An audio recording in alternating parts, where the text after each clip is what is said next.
Walking in Another World, Chapter 461, Invitation. During a day when we're looking into materials about the 35th floor, Layla drops by to be a guide for the 5th and 15th floors. Exactly. Aren't you great at medicinal herb picking and ore mining? What I am saying is that you could teach students of the academy. No, I just have appraisal. I'm not good at it or anything. Maybe I'd have to ask Chris, but if time permits, I could also go to the guild's reference room and review some things. No, I still have medicinal herbs in the item box, so I'm sure it would be better to study by looking at actual examples. There are no photographs or anything in the materials people use to study in this world. It's all hand-drawn. That means it can be difficult to understand. Those are made by experts, but still, there might be some small differences depending on who did it. And the idea of all medicinal herbs having the same exact characteristics is dubious in the first place. According to Layla,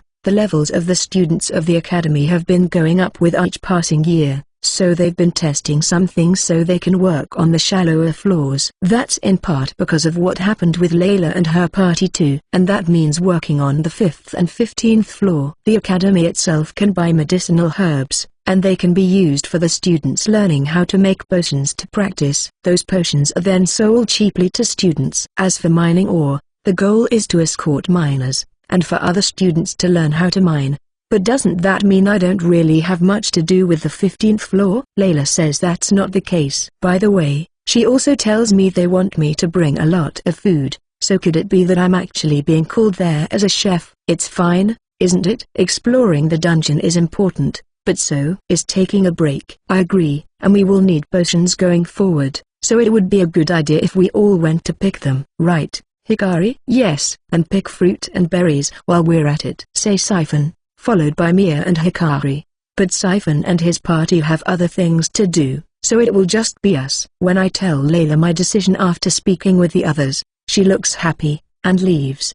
Sora, can we talk? That night, Chris comes to me with a troubled expression on her face. Apparently she spoke to Morrigan and Swyron, who are asking me to bring people from Errol who want to come to Majolica. Why that again? It seems there are quite a few people who have fought in the Dark Forest and want to make use of their fighting expertise. And when they heard about us going to the dungeon, they were interested. And some of the kids want to go to the Magic Academy too, says Sarah, who also heard them talk. And, you know, I think it'd be a good for Elsa and Alto too. I don't know if they'll like it, but we'd feel more reassured if they lived with people we know. So, did they say how many people want to come here? I ask after hearing Rurika. This house is big compared to a regular home, but we can't have even more people living here. A few families, so about 30 people. And are they looking for a place to live? They said it could be a shared place. They'd use it as a base, and buy their own places after they start making money. Then do we need to prepare for that too? I feel like we suddenly have too much to do, but is it really okay for them to decide that without actually seeing anything? They say they don't really care as long as they have places to eat and sleep, says Chris. Those are pretty loose conditions. Are they that not greedy? Layla said she would come tell us their plans tomorrow, but should we let someone else handle that and go to the Merchant Guild to look for a house? We talk about someone staying here, and Siphon and Yano say they'll do that. They're doing that so we can all go out together. They even tell us to take Elsa and Alto too. But then I ask if their leader doesn't have to go to whatever it is they have to do. Jin can handle it, and we don't want to make things awkward by leaving a guy here, in case she comes by herself, says Siphon. He really is thoughtful. Generally speaking, Casey would tag along, but today Layla came by herself because they're busy with a few things in the academy. Thank you then. Hikari, can you tell Elsa and Alto we're going out tomorrow, and tell them to wear the clothes we bought, not the maid outfits? Hikari nods, and goes to their room. Walking in Another World, Chapter 462, Helping with the preparations to move. The next day, after having breakfast, we go straight to the Merchant Guild. It's typically empty, but today it's crowded for once. Well, it's not like I come here frequently, so I don't know what it's like usually. And it's only my second time here since we returned to Majolica. You're looking for a house? Chris explains why we're here when it's our turn. And when she tells the receptionist it's for a lot of people. Are you starting a new clan? The receptionist asks with a kind of serious expression. Could it be that a lot of people are looking for a house for that reason nowadays? In any case, we explain what kind of place we're after, and we're introduced to a few options. They're a little bigger than we were expecting, but that's alright. It's because I figure they should have a proper bath. Are you sure? Chris asks, sounding worried, but we've made quite a bit of money, so it should be fine. I'm thinking more about it being a pain to clean. Then we should bring a few people first. They'll need to sort out furniture they need and stuff like that. Rurika is right. And when Chris contacts them with the communications device, they say they'll have people, mostly women, ready to go at all times. And since there's a transfer magic item in Errol, I can also go at any time. Then Chris, I'm going there in the afternoon, so can you help me? We need to prepare, so it will be in the afternoon. And since Elsa and Alto are wearing their new clothes and everything, we want to stroll around the city a little more. Alto didn't seem to think much of it, but Elsa was a little embarrassed when she got changed. But it looks like she's slowly getting used to it, as she walks while holding hands with Hikari and seems to have fun with her and Alto. Kids should play around without worries, but that sort of thing is rare in this world. I guess it depends on their circumstances. Come to think of it, I wouldn't call my party members' childhoods normal either. Hikari was raised by Elazia to be a spy, and Mia left her parents and stayed in the church when her holy magic awakened. Rurika, Sarah, and Chris suffered from the war, leading Rurika and Chris to train to become adventurers, and Sarah to be forced to fight in the dark forest as a slave. Looking at it this way, we have to go to dungeons because we have an objective to accomplish, but making time to relax like this is important. What's wrong, Sora? Nothing. I was just thinking that spending time like this once in a while is nice, I say to Mia after she turns around and tilts her head. It's true, when we're going to dungeons, that's all we think about. Especially you, Sora, because you always overdo it and do too much at once. You should relax more, Mia says with a smile. It would help if you read documents and told me about the dungeon. For some reason, Mia turns her head. Well, reading those things is pretty bland work, so everyone's kind of bad at it except Chris. Sometimes Hikari tries to help, but she falls asleep before I know it. I just make sure she remembers what she really needs. In the end, we only go back after having lunch, because the others say we should give Siphon and Yano more time, since they're alone. And when we do get back, Siphon tells me that Layla said they're going to gather in front of the dungeon in 3 days. She will also drop by the day before to talk about it in more detail. Then we take a transfer magic item outside the city, and fly to Errol. I could transport them directly to the house, but I think it would be best to actually have them cross the gate. The first group consists of Hiriluk and someone else to act as sort of guards and assistants, and 8 women and children. I put everything they need in the item box, and, Sora, please look after everyone, says Swyren. Then everyone enters the city with their own identification, and heads to the house, where they get busy doing things like cleaning. We help them, and so does Siphon's party, so we manage to get everything ready, and bring the others before we head back to the dungeon. We're going to become adventurers too after we get used to life here. We're all confident in our strength, you know, says Hiriluk as he talks to the other men. The women will be looking after the kids, and also looking for work. I don't know if she's joking, but one says she could become an adventurer too. No, she's serious, says Hiriluk with a shudder. Is she actually pretty strong? Walking in Another World, Chapter 463. Majolica's Dungeon, Request, Part 1. Thank you for coming. I see Bloody Rose in front of the dungeon, along with other faces I recognize like 1,000 gold coins and people I've never seen. There are more than 30 people here. This is still not a lot. The idea is for us to learn all sorts of things and pass it on to others. I won't be around for long, but I'm planning to help. Layla said that she's going to the capital Mia after graduation to help her mother with her work. She didn't say much more about it though. Anyway, let's start from a field of medicinal herbs. There should be relatively many in the forest, but there should also be some in grassy fields. People that aren't used to fighting in forests should start in grassy fields to get a feel for it. That's mostly directed at people who haven't been to the 25th floor. People who have been there had no choice but to get used to fighting. We split into 3 groups, each led by a party, Bloody Rose, or 1,000 gold coins, and start looking for medicinal herbs. We decided to split up because if we're going to teach how to pick medicinal herbs, We have to find a place where we can pick them first. Our party is going into a forest,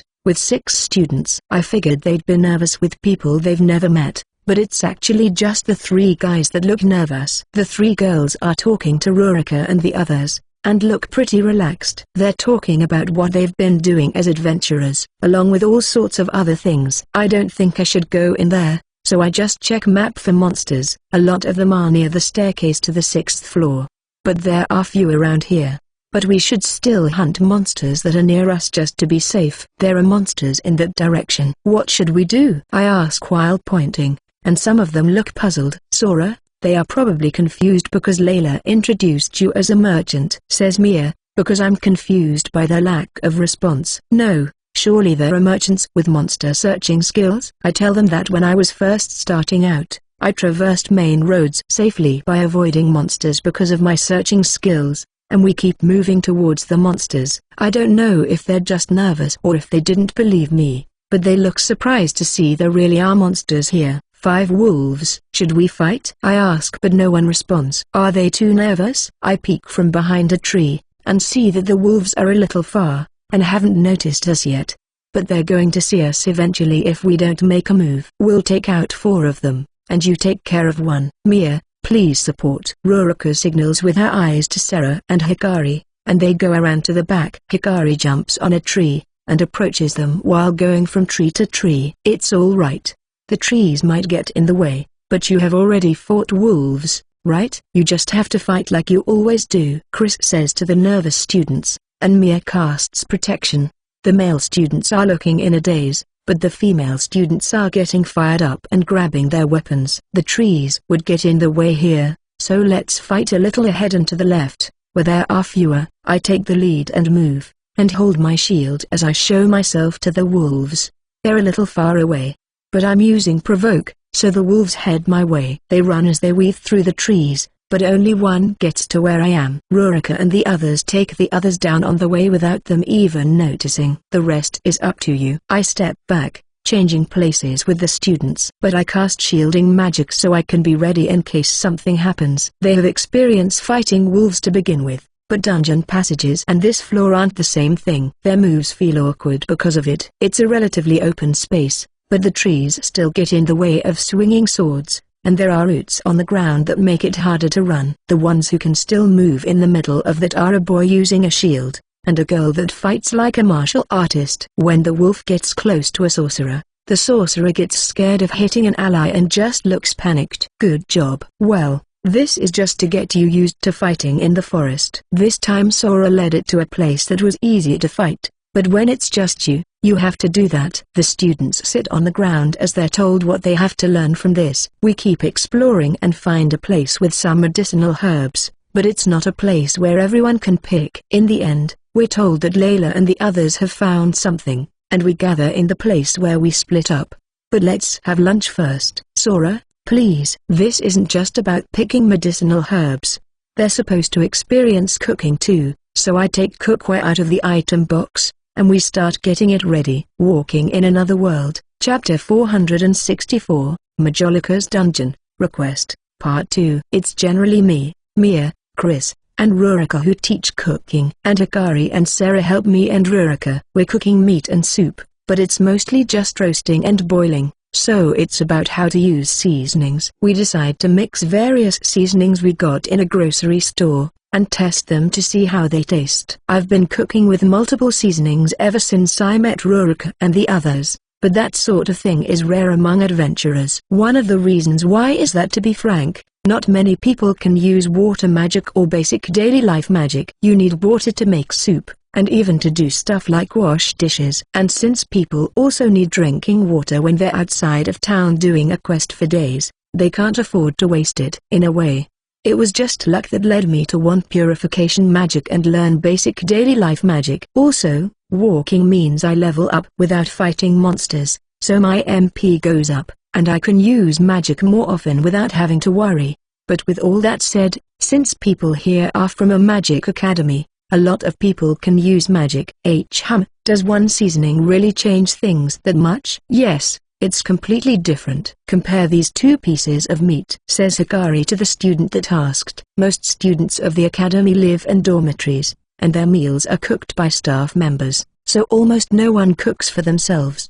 Cooking in a house with proper facilities and cooking outside is different, but I still think there's going to be a difference between those that do it and those that don't cook at all. And the students are surprised when they compare what Hikari is handing them. It's good. Why yes. It doesn't even feel like the same meat. Are they really the same wolf meat? Yes. It's because they weren't roasted the same. Hikari then explains how to roast it, looking a little proud. As long as she doesn't use seasonings in any weird way, Hikari can cook. Even Mia and the others have high praise for how she roasts meat. Yes, I have nothing bad to say, as long as I keep an eye on her and don't let her mix in anything dangerous. We use them in soup too, so even if you just cut vegetables and boil them, the taste is different. Different mixtures of seasonings bring out all kinds of different flavors too. And I guess you can make soup by melting portable rations in water too. Portable rations? Yes. I get it. It makes sense to be suspicious when I bring up those portable rations. Some of the ones sold in stores are good to make soup. Of course, they wouldn't taste too good if you just use them as is, but you can adjust the flavor with seasonings. I say like I'm some sort of expert, but it's all because of my cooking skill. When I give everyone vegetable soup and soup made with portable rations, most of the reactions are positive. But you need fuel to keep the fire going when cooking, right? You can buy it in general stores. There's also wood, but the fuel you can buy is lighter and lasts a long time, even though it's also a bit expensive. Inside a dungeon, yes, we typically use that, but if you're on a floor where you can gather wood, you can use it too. You can pick it off the ground, and if you can't, you can snap branches. And it's even easier if you have a nata knife or a wood cutting axe. I guess you could do it with a sword too, but I wouldn't recommend it because you'd have to fix it later. Once we're all done eating, we review how to look for medicinal herbs while resting. They don't really need it because they learn it in their adventurer course, but what I'm telling them is how to tell which ones are high quality. I give them 2 of medicinal herbs, magic energy herbs, and vitality herbs while explaining. In a way, explaining this might be the most I've used my head since I came to this world. I understand how to tell their quality apart. But what differences does that create? One is the quality of potions, which influences their effect. I guess the best way to put it is that even the best alchemist can't make a high-quality potion from poor-quality herbs. And it affects the success rate of creating potions in the first place. But I don't know how that works when making them by hand, because I've never done it. I use alchemy to make potions, but it's also possible to grind medicinal herbs.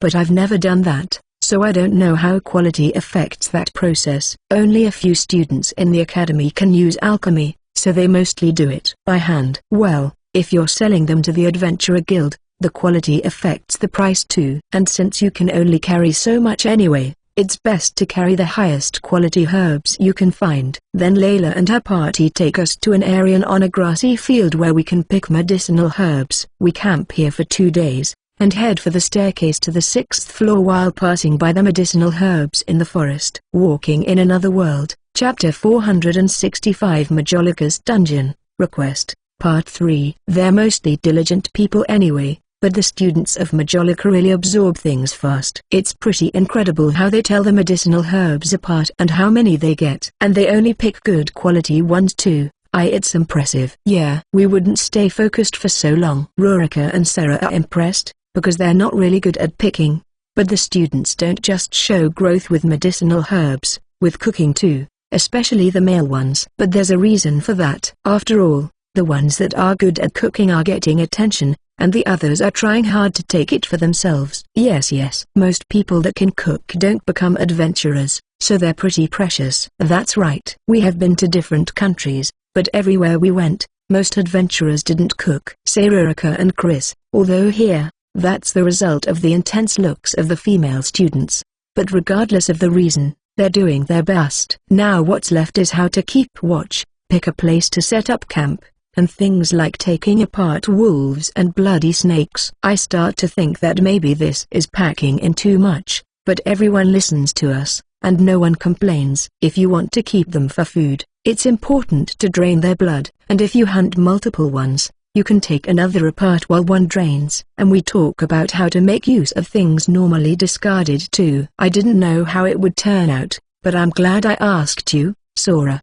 Wasn't it the Academy that asked? They were talking about ways to hunt safely, but this was my idea, says Layla with a happy tone while looking at the students. Why did you think to do it? Asks Mia as I talk to Layla. We went to the Holy Kingdom during the Advent Festival and took Casey to the Dragon Kingdom, so I think experiencing things outside the dungeon played a big part. But I don't want to jump into the lower floors blindly yet. I want to see more. And she says she wishes she would have noticed that sooner. Are you going to cook too? I practice at home, so it's a senior's job to yield the path to her juniors, she says to Mia, which sounds a little fishy to me, but I think it would be kinder of me to let it go. Then we hunt monsters, pick not just medicinal herbs, but fruits and berries too, and head to the 6th floor's staircase. Thank you for today. Hikari, next time tell me what stalls you like. Chris, next time let's discuss magic more. Mia, let's talk about holy magic more next time. Sarah, please let me have a rematch. See you next time, Rurika. We finish up in the purchasing counter of the guild, and everyone heads back to the academy while thanking us. Aren't you going, Layla? Casey and I are going home. So Sora, when are we going to the 15th floor? The sooner the better. But if it looks like it will take time to get ready, I want to finish up the 30th floor first. What do you think? Then we will do it when you all get back. We're going in the same direction part of the way, so we go together. It feels like Layla actually has a lot to talk about, and she asks a lot of questions along the way. We didn't really get to talk a lot last time we met, so we tell them what we've been doing too. So you found Chris' sister? Yes, and Grandma too. The one you talked about, that was always full of energy? Yes. She wasn't feeling too well when we found her, but she is back to normal now. Layla and Casey are as happy to hear that as if it were about them. You talked about going to other dungeons too, but how long will you be staying in Majolica? We're heading to the bottom, so it's a matter of how many floors are left. Ah, that's true. We don't know. I'm pretty sure the neighboring Preeks has 20 floors. I heard that from Noto and the others too. It doesn't have a lot of floors, but each one is big, and if the environment there is bad, it can be a lot of trouble. But still, they had the support of not just Elysia, but the feudal lord of Preeks too, so I think they were pretty privileged when it came to that. The knights accompanying them were strong, and apparently looked after them too all the way until the 20th floor. Well then Sora, get in touch when you leave the dungeon. The gatekeepers know Elsa, so you can ask her. We say goodbye to them, and after resting and preparing for 3 days, we head back to the 35th floor. Walking in Another World, Chapter 466, Majolica's Dungeon, 35F, Part 1. We're back on the 35th floor. It's still shrouded in a mist that makes it hard to see. Let's just advance carefully for now. It's not just the mist, it's also that there's not a lot of space between trees. Normally we'd be advancing in a cross formation with the 3 magic users in the middle, but we can't maintain that here. It looks like we'll have trouble swinging swords too. Siphon in particular doesn't look happy about this, because he uses a great sword. Then there's Rurika, who dual wields swords. And I guess Sarah might just chop the trees down with her axes. Even I can't do that, Sora. Sarah tries to chop one down, but the trees are harder than we thought, and all that happens is it's damaged on the surface. I also try a swing of my magic energy infused mithril sword, but it stops halfway into a tree, and I have trouble pulling it out. Hey, what are you doing? Asks Siphon with an exasperated expression. I thought it might work if I infused the sword with magic energy. Let's leave the silent killer bees to Augur and Hikari, and strengthen our defense when we fight treants. Treants are tree monsters that attack mostly from a distance by stretching their branches, and they also use ultrasonic waves. There are 3 ways to beat them. One is by destroying the magic stone, but that renders the wood materials worthless. I don't know why, but if a treant's magic stone is destroyed, its body turns into regular wood. The second way is the same as Gilem's, to make them exhaust their magic energy. This is done by attacking and damaging their trunks and branches. That makes them have to spend magic energy healing and regenerating, but it turns it into a long battle. And since they're trees, the most obvious method of attack is fire. Fire magic attacks are effective, but also destroy the materials because of their power. When I first learned that, I wondered if I could attack with just enough power to beat them but not damage the materials. And lastly, we can cut them off the ground. This is said to work because they get magic energy from the ground, but it's not known for sure. And cutting them is supposed to be pretty hard. Also, treants can actually move while buried by sliding in the ground. You might think they won't go in a direction where there are trees, but they actually dodge them. It's said that you can hear the sound of the leaves rubbing against each other when they pass by trees, so it's possible to tell when they're approaching. But wouldn't the wind blowing make that noise too? Oh, Ruruka, take this, Siphon says as he takes out a kind of magic sword. What is this?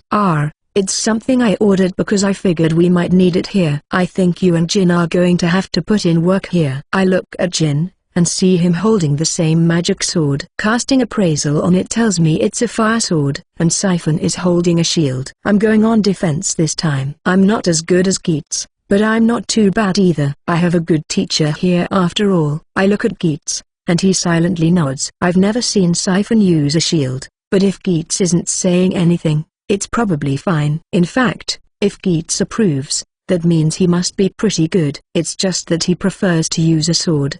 But we can count on him, says Jin, more to reassure me and Chris. Are you ready to keep going? Asks Siphon, and I take the lead with Hikari. I'm using map with presence detection and magic energy detection, but its range is small here, and I don't see any reactions on it. Can you feel any monster reactions, Hikari?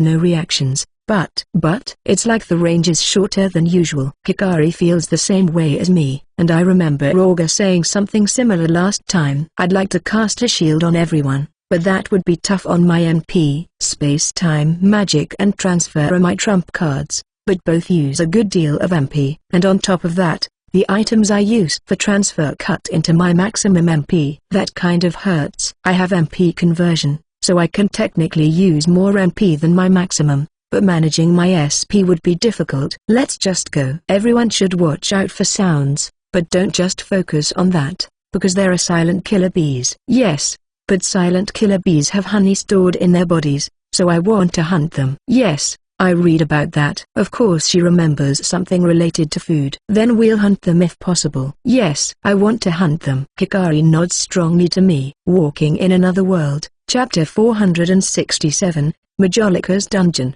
35F, Part 2. The first monster we come across is the silent killer bee. And just like the name implies, it's different from killer bees in that its wings don't make noise. Normally they wouldn't be that troubling, but my enemy searching skills like presence detection not working as well as they should and the mist making it hard to see are making things difficult. But it still isn't too bad. A silent killer bee weaves through the trees to approach us, but is taken out when Hikari silently gets behind it. It looks like they're still easy to deal with, as long as Hikari can sense them. Her dagger and flexibility are perfect for dealing with them. Master, be careful. It's not over. Just as Hikari says that, I pick up monster reactions on presence detection. It looks like multiple silent killer bees are coming from deeper in the forest. I grab the smaller shield I bought the other day, and hold my mithril sword tightly with my right hand. The silent killer bees that come are about as big as a child's head, meaning they're a little smaller than regular killer bees. But the stinger looks about twice as big. I mostly thrust at them. Attacking a fast-moving monster like this is hard because there isn't a lot to hit, but the difference in physical abilities is also important. Attacking with my shield also works well, because it's small and easy to swing, and I take out around 10 monsters. But Hikari manages to take down even more. Let's take them apart later. Yes, I say, and Hikari sounds a little disappointed. She really wants that honey. The silent killer bees keep attacking, but Hikari and Auga play a big part in us making quick work of them. Also, Chris and Yana help a lot by using their wind magic to throw off the air current, and use tornado magic. We might destroy the environment if we use it at full power in the forest. So, says Chris. Ruruka says that it happened when they did quests in the woods. But even if we feel bad about it, our survival always takes precedence. If that happened in a village or something, now that would be a problem. But Chris is still looking into ways to not damage the trees. Yana says that Chris has been teaching her stuff like how to infuse magic energy. Everyone's been learning from each other from what I can see. Actually, I've been learning all sorts of things about how to fight with a shield from Geats too. Should we take a break? Fighting with such bad visibility is bad for the nerves, and makes us more tired. Siphon's right, there might be more tired from having to focus more. And me? I'm walking, so it's fine. I cast a shield surrounding everyone, which is nice because it only spends MP once. That also means it's weaker, but it should protect us against sneak attacks. I take something like a thermos with a hot drink from the item box, and pour it into cups for everyone. Ah, that's really relaxing. Thanks. I'm kind of scared of us getting used to it though. Rurika and Sarah sound relaxed, while Jin worries about the future. He's thinking about when we have to say goodbye and they work alone again. I think Layla said something similar before. Can't you buy a high-performance magic bag with the money you make in the dungeon? That's not something we can buy just by having money. Yes, Sora. Those things don't come around in auctions too often, say Siphon and Rurika. I guess if people could buy them by working as adventurers, I'd see a lot more of them. Apparently most people that sell them are either strapped for money, or retiring from adventuring. Well, the ones with lower performance are sold more often, but those don't preserve things for too long. But then you could store stuff like pots to heat things. You could use items or wood to maintain a fire, and Yana could light it. That's too much work, says Siphon, glossing over what I'm saying. It really isn't.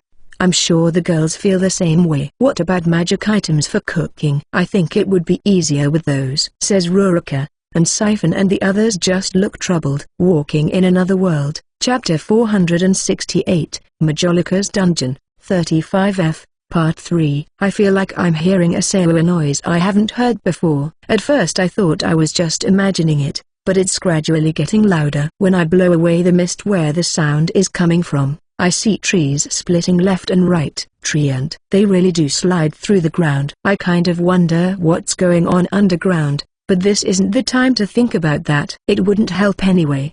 Block their attacks first. Attack at your discretion. Augur and Hikari, watch our surroundings. The Treants made an impressive entrance, but there could be more enemies. It looks like they entered their attack range, because they start attacking while keeping some distance. Their stretching branches are flexible like whips, and change directions suddenly in an irregular way. Geats and Siphon have a lot of attacks to block. I also cut them with my sword while blocking with my shield. And my sword has the fire element. Rurika and Jin are also cutting at them, but the attacks aren't slowing down. Still, I can tell through magic energy detection that the Treants' magic energy is slowly going down, and 30 minutes after the battle started, the Treants fall completely silent. That took a while. It's because there were 3 of them. And cutting their branches might not be very effective, says Siphon, and Jin responds with his thoughts. Could be. And it felt like the Treants stretched 5 branches at the same time, right? Says Rurika, and Hikari and Augur agree. They could tell because they were a bit further back, watching our surroundings. But the fact that Rurika was fighting and noticed anyway is praiseworthy. And she looks a little embarrassed when people praise her. Also, from fighting more Treants, we understand that attacking its main body, or rather, its trunk, saps more magic energy than attacking its branches. It probably takes more magic energy to regenerate its body. But when Sarah chops the trunk of a Treant just once, it immediately falls silent. That shows us that Treants really can't survive being cut from the ground. I think we can all agree that not many people could perform such a feat of strength though. But apparently Treant materials aren't as valuable as they were. They were sold for a lot at first. It's probably because there were a lot of people hunting them, but not that many sorcerers. Siphon and I talk about Treant materials while we take a break. They were very valuable when we first came to Majolica, but they're worth less than half now. I'm sure sorcerers are happy about it though, but that's bound to change when they find other uses for this stuff. Siphon is saying that by having a lot of materials and making them cheaper, there will be more people who want to do research with them and figure out other uses, like magic items that make it so even someone like me who can't cast spells can use magic. Those things can still be found in dungeons, but they're so precious that only a few are put up for auction every year, if any. But do those staves have strong magic? It varies depending on the staff. I think it's possible to see how strong they are with appraisal. There are monsters that only go down to magic, so rather than using them normally, they'd be more like a trump card. And for example, if it's a staff that can use fire magic, It can boost the effect of fire spells. Those would be staves that are stronger than ones made from treant branches. That's probably because those specialize in one attribute, but I don't know if that's true. We end up spending 10 days on the 35th floor. And since we fought multiple treants every day, we've become pretty efficient at hunting them. And the weapon siphon got helped a lot. Unlike staves, there are plenty of magic swords on the market, so they're easy to get if you can afford them. But this time, they had the backing of the Republic of Aldo. Also, everyone is tired by the time we get to the staircase, because exploring with such poor visibility really saps away the stamina. It probably has to do with our numbers being too low too. The golems keeping watch at night helped us get through it. It would be hard to recruit new people now, so I think it might be a good idea to make more golems. The problem is that they might not be of use until they learn. Walking in Another World, Chapter 469, Majolica's Dungeon, 36F and 37F. Giants appear on the 36th floor, but the difference between this and the 34th is that more appear here. The passages get wider the further down we go in the dungeon, but since it's hard for giants to fight in them if 5 of them show up at once, they're not that much of a threat if we fight in these passages. Not to mention that the number of giants in groups is predetermined. However, something that's different on this floor is that there are a few large rooms at the end of passages. Since they can be 50 square meters wide, it's plenty of space for even more than 5 giants to move around freely. Also, there are rooms where monster spawns are predetermined, meaning they spawn after a set amount of time after being defeated. With that in mind, we should be cautious about these rooms, but also not get careless in passages. Are those adventurers in position over there? Once we enter a small room, we see adventurers, not monsters. They must be waiting for monsters to spawn. They're learning how to fight multiple giants here before challenging the lower floors. A lot of people do that on this floor, but this is a sight seen mostly near the staircase to the 35th floor. The further we go, the fewer people we'll see. It makes sense, if they're not going to the next floor yet, and want to be able to easily go back. I feel like we could take on 10, even if they surrounded us. We don't have a lot of people, but we have a good balance, so we probably wouldn't struggle at this point. Honestly, the last floor was probably tougher. It's thanks to these golems. They help keep the balance. Geats isn't wrong. In passages, we just have to watch our front and backs, but in open spaces like rooms, we might not be able to handle attacks from every direction. I can use the provoke skill to attract monsters, but even that only works to a certain extent. That's why in large rooms, we advance with me, Geats, and a golem forming a triangle. And then there's the fact that we have overwhelming firepower. Chris stands above everyone else, but she can't always be firing magic because of her MP. Her powerful magic also means spending more of it. Sarah and Siphon on the other hand are also very strong, and more reliable. When there are many monsters, they take the lead to reduce their numbers, followed by Jean and the others moving in to assist. We're keeping up this pace to preserve our stamina, and so, the deeper we go, the more efficient we get at hunting the monsters. And people get even stronger due to level ups from beating monsters. We spend the night in front of the staircase to the 37th floor, and then go down. Giants also spawn here, but they use different weapons. On the last floor, they used clubs, but some here have morning stars, and can attack from a distance. Most attack from a close range, but the ones that attack from a distance attack our back row directly, so we need to make an effort to get close to them to take them down. That can ruin our formation. We can use Aura Shield to block attacks, but that's just Geats and I.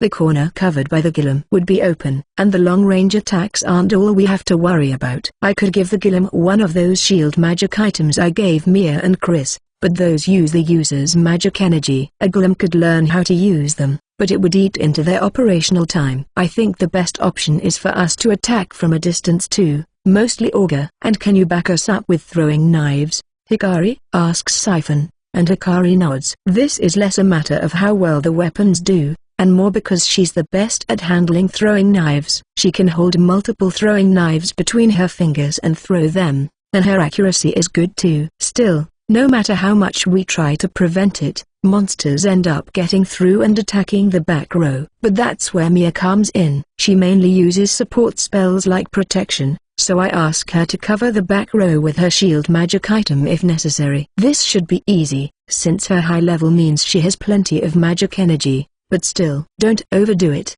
and tell us if you're in trouble. I say to her. She has a lot of magic energy, but when there are a lot of monsters, she has to focus on attacks from all sides. That has to be exhausting. Fufu, I'm not like you, Sora. If I can't handle it, I'll say it, so don't worry, she tells me. And in reality, as we fight through the 37th floor, we don't push it when people start to look tired, and take breaks. And we get through it safely in a few days.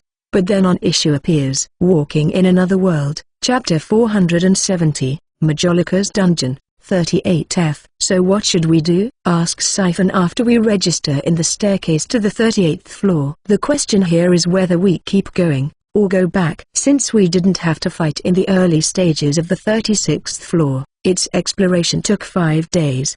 But since we took a lot of breaks on the 37th floor, it took 10. We can see where staircases are thanks to my map, so we get to advance without having to wander around looking for them, meaning we get through floors faster than other people, and we tend to avoid monsters a lot too. Still, if it's going to take us the same amount of time to go back where we came from, wouldn't it be faster to just keep advancing? This would have been an easy decision up until the 34th floor, but even though we can beat giants, each fight still takes a lot of energy out of us. It's pretty clear that the exhaustion is accumulating on everyone. Also, giant guards appear from this floor onward. These are smaller than giants, but rather than being all burly, their bodies are firm and tight. That means they're more agile, and their speed also increases their attack power. How about we check the location of the staircase on map, and how strong those giant guards are? My proposal is accepted, and we go to the 38th floor. I call map like always,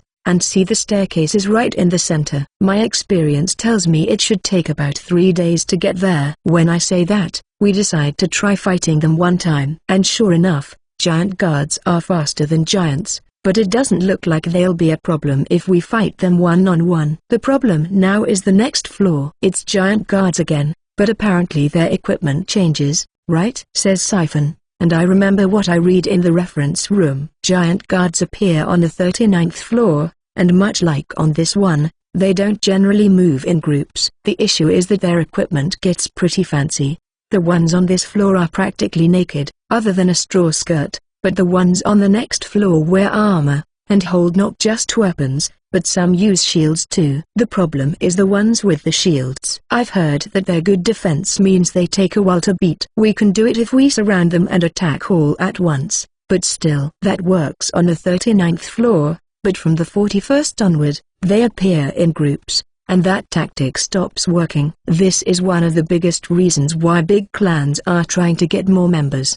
The ideal way would be to strike from the front and break their defense, says Ruruka, and Siphon nods. All right then. Just checking one last time, are we going to keep advancing? That's what we decide. We can't beat the allure of getting there in 3 days, but of course, the most important factor is that we're not feeling too bad. If we were, we wouldn't push ourselves. And I'm sure the food is the #1 reason why everyone's still feeling well. Yes, no doubt about it. Being able to eat nice meals in a dungeon is huge, says Keats, and Jin agrees. If these were bland preserved foods, everyone would probably want to go back. Too bad we don't have booze. Yano silently smiles at what Siphon says. Her eyes aren't laughing though. Preserved foods are made with nutrition in mind, but they're not really filling. At the very least, most people wouldn't eat them until they were full. Also, the dungeon isn't really cold, because it tends to stay around the same temperature, but eating warm soup is still nice. We'll keep watch first today. You can go rest, ladies. Every day,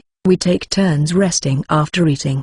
The groups change every time, but it's mostly groups centered around people who can scout like me, Hikari, Ruruka, and Auga. We also take turns not keeping watch on certain days, so we can sleep the whole night every now and then. It really is important to sleep well.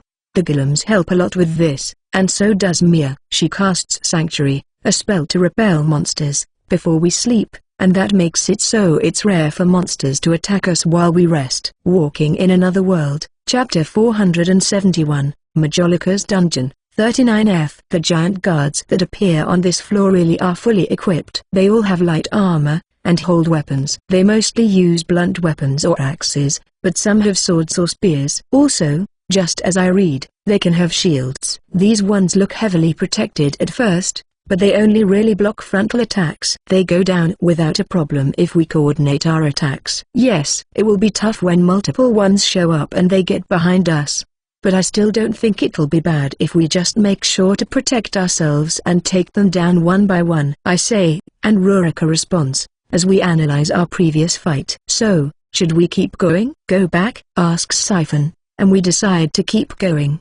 The main reason is that, while there were quite a few monsters on the 38th floor, there were progressively fewer as we got closer to the staircase, and we had to fight less. That's probably because of the many reactions from people I see that are probably here to get used to fighting giant guards. That's probably because they have a safe area where they can rest in front of the boss room. And they can go back right away, says Siphon, and Geats responds. We have a return stone, but we want to save it for an emergency. It can spawn in treasure chests in boss rooms, but it's pretty uncommon. Some people even challenge bosses multiple times to try to get one, but that's become pretty heavily controlled lately. People have to report to the guild before going to the boss rooms on the 10th and 20th floors, and as more parties get through the 30th floor, similar rules are probably going to be put in place there. Well, there's a cooldown time before the boss of a room can be fought again, so the same people can't keep challenging them over and over.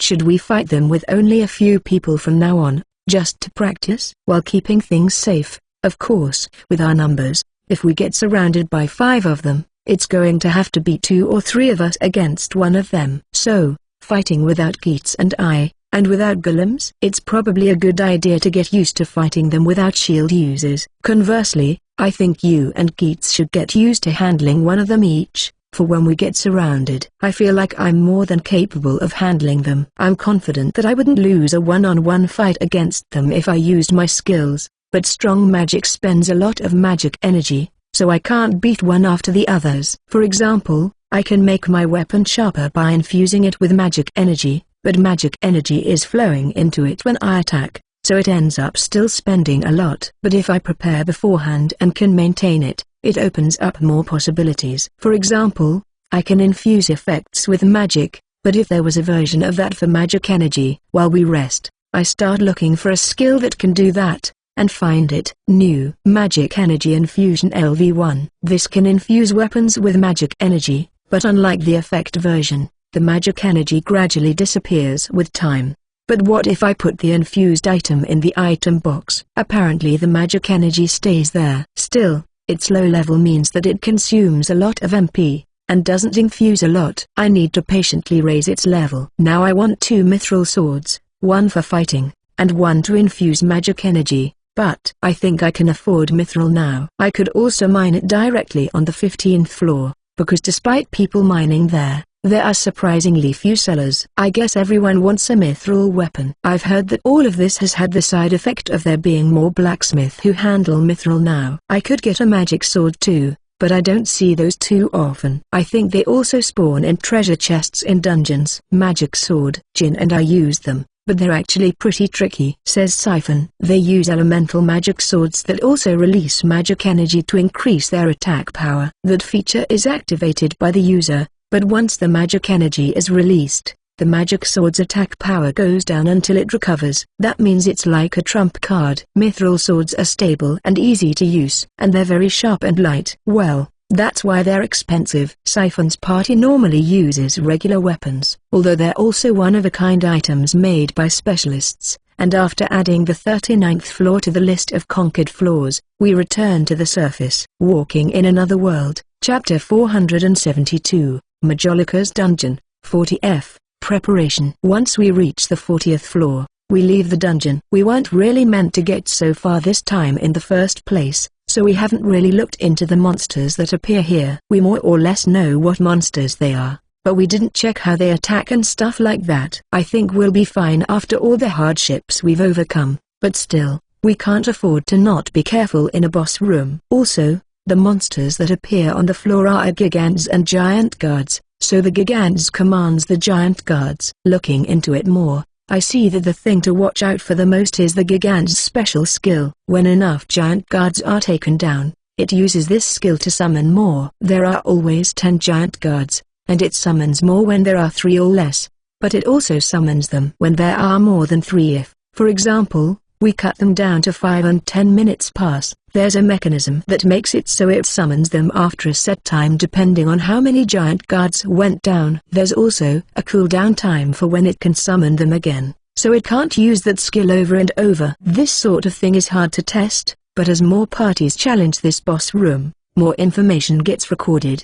These materials actually have a note saying it's provisional information. I think we should take out all the minions, and then take the boss down in one go. No, I think we need a proper strategy, Jin says to Siphon with an exasperated tone. We settle on Chris using her spirit magic to bring their numbers down to less than 3. Then after it summons more, we'll split into one group with a strong defense centered around Geats that fights the giant guards, and another that fights Gigants. Gigants has a high resistance against physical attacks and magic, and even elemental magic doesn't work too well, other than the light element. That means the group fighting it will be composed of me at its core, with Sarah, Rurika, and Olga. Hikari will be going around attacking giant guards, to dull their movements with her paralysis effect. Then I want to get arrows, but I want Olga to pick them. It's best if it's someone that knows his stuff. Arrows' weight changes with their materials. As for throwing weapons, Sarah is Sarah, and Hikari is Hikari, so they both pick what they want for themselves. And so, the next day is spent preparing, but I also stop by Hiriluk's place to see how they're doing. They're in the dungeon though, so the only ones home are women and children. Elsa and Alto have been coming here frequently while we were in the dungeon, so they've become friends with the other kids. The girls that know what happened with them seem concerned about them too. Anyway, we're going to be spending 3 days preparing and resting, so we go around town with Elsa and the others and stop by various places. I gain experience while walking, and I use the magic energy infusion skill to level it up because I want to raise it to a level where it's actually usable, but it's not going to happen so soon. I could probably do it by drinking mana potions, but Mia and Chris would get mad and stop me if I did. Instead, I'm carrying the others' mithril weapons, and keeping them in the item box after infusing them with magic energy. That means they should hold that magic energy for about 2 hours if I give the weapons back after we enter the dungeon. I've checked how much they lose magic energy after I infused them, so there's no mistaking it. I also don't forget to attach a light element to Sarah and Rurika's weapons, but when I do that to 100 of Olga's arrows, his face twitches. Does he think it means that I'm telling him to make sure to fire 100 arrows? I think people get more nervous than usual in boss rooms, but we'll be fine if we fight like we always do. Also, just checking one last time, first Chris will attack to lower their numbers, and then it'll summon more. And after we take down some more again, Sora's group will take the boss down. Is that right? Yes, and if the group fighting the giant guards can afford it, support Sora and the others. You can give instructions while surveying the situation. Siphon. Jin responds to Siphon, and no one objects. Walking in Another World, Chapter 473, Majolica's Dungeon, 40F. I give everyone their weapons before we enter the boss room, and summon Guilliams once we're inside. This boss room is smaller than the others, and I can see the whole thing from where I'm standing. When the monsters finally appear, the giant guards come running. Their heavy footsteps echo as they get closer, and when they get within a certain distance, Chris unleashes the magic she already had prepared.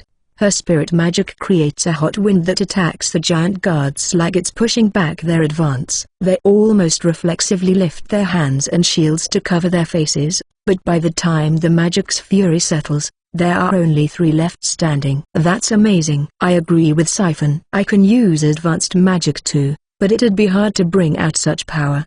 The only issue is that it ruins the materials too, but in a boss room, taking the monsters down comes first. Let's do it in one push, yells Siphon, and this time, we run out and attack the remaining giant guards. But when I peek at the magic energy I feel in the back, I see the Gigants summoning new giant guards. It's summoning them. Get them away from the boss. We do as Jin says, and withdraw while fighting the almost dead giant guards. Olga and Rurika leave our group, and get behind the Gigants. And by attacking it when it's moving forward, they manage to separate it from the giant guards. It probably wouldn't mind a regular attack, but it can't ignore fierce long-distance attacks with the light element. It tries to pull some giant guards towards it, but Yuno's magic and Geats' skill draws aggro, and the giant guards charge this way. Let's go. While Geets and I stop the giant guards' attack with the golems in front, Sarah and Hikari attack them. Sarah's attacks are heavy and fatal, while Hikari's gradually dull their movements with the paralysis effect. This would be easy if Chris could continuously use her spirit magic,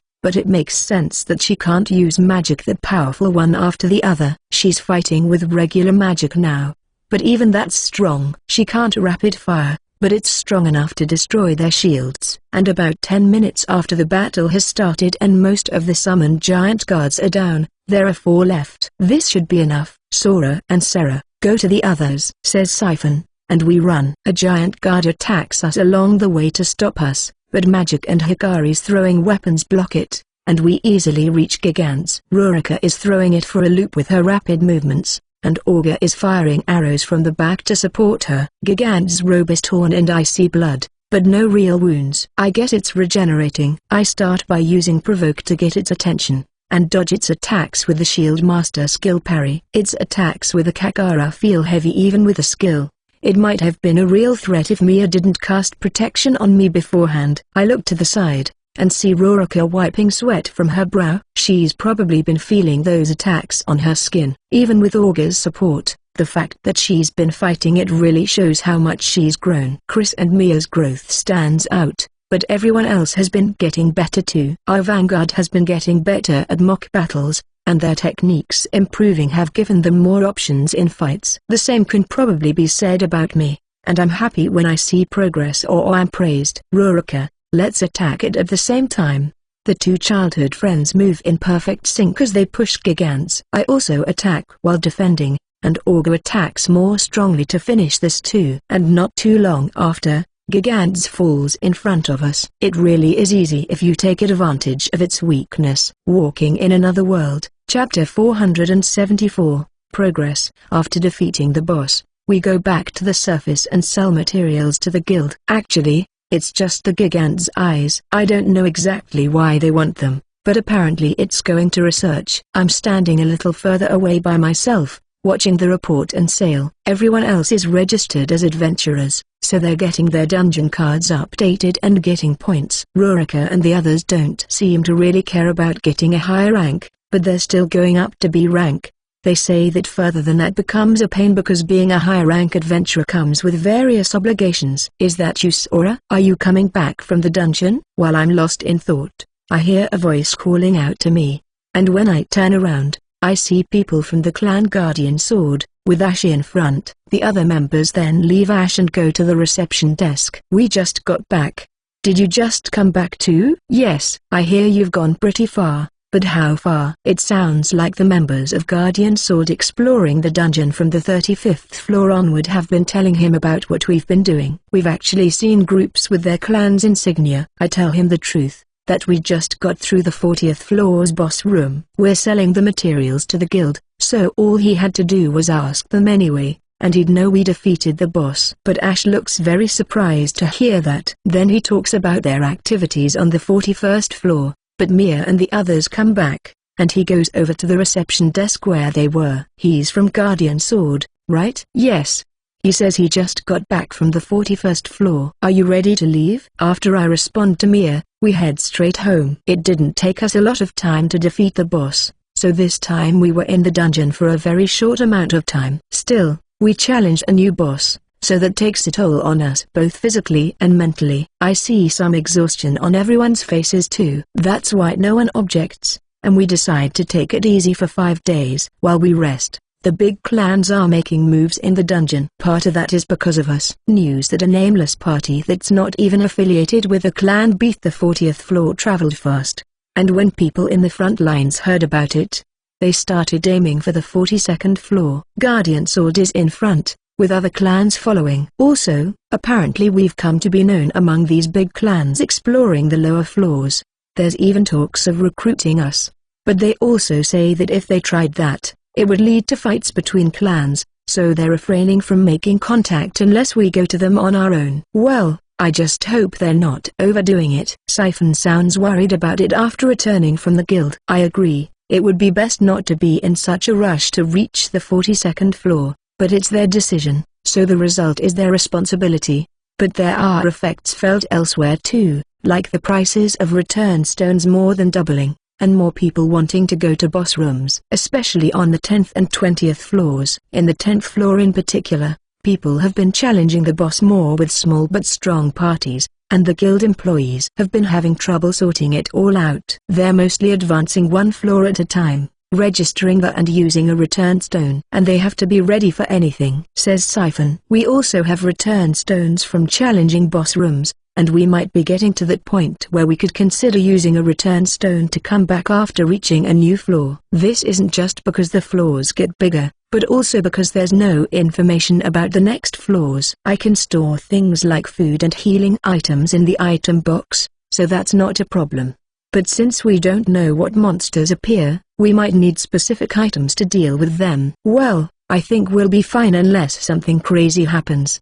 We do have a good balance. We don't have to worry about undead monsters because of Mia, and we can deal with both monsters that resist physical attacks and magic, says Siphon. And I start talking about my party. And most importantly, you, he says with a kind of exasperated tone. Walking in Another World, Chapter 475, Majolica's Dungeon, 41F. After checking map on the 41st floor, I see a lot of people's reactions. I think it's my first time seeing such a big disparity between the number of people and monsters. There are 5 groups. So apparently what I heard about the 5 biggest clans being here is true. Each group ranges from 40 to 60 people, but that's just what I see on map. They're all already halfway through my map, and there are no monsters around there. Conversely, there are monsters near the staircases. I figured all the monsters around the entrance would have been taken down already, but I guess they spawned again. I heard that all the clans entered the 41st floor after we beat the 40th.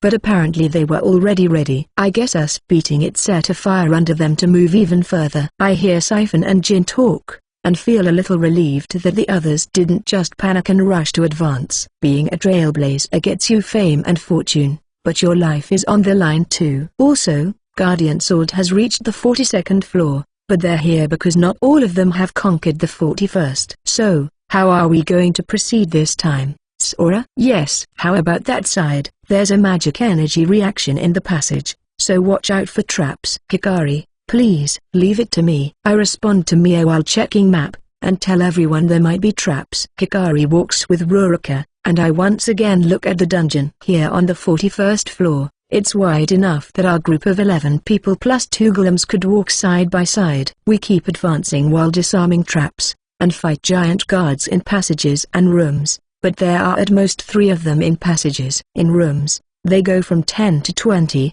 and while their equipment is flashy, they don't put up much of a fight. I see a lot of rooms on map, and a lot of monsters in them.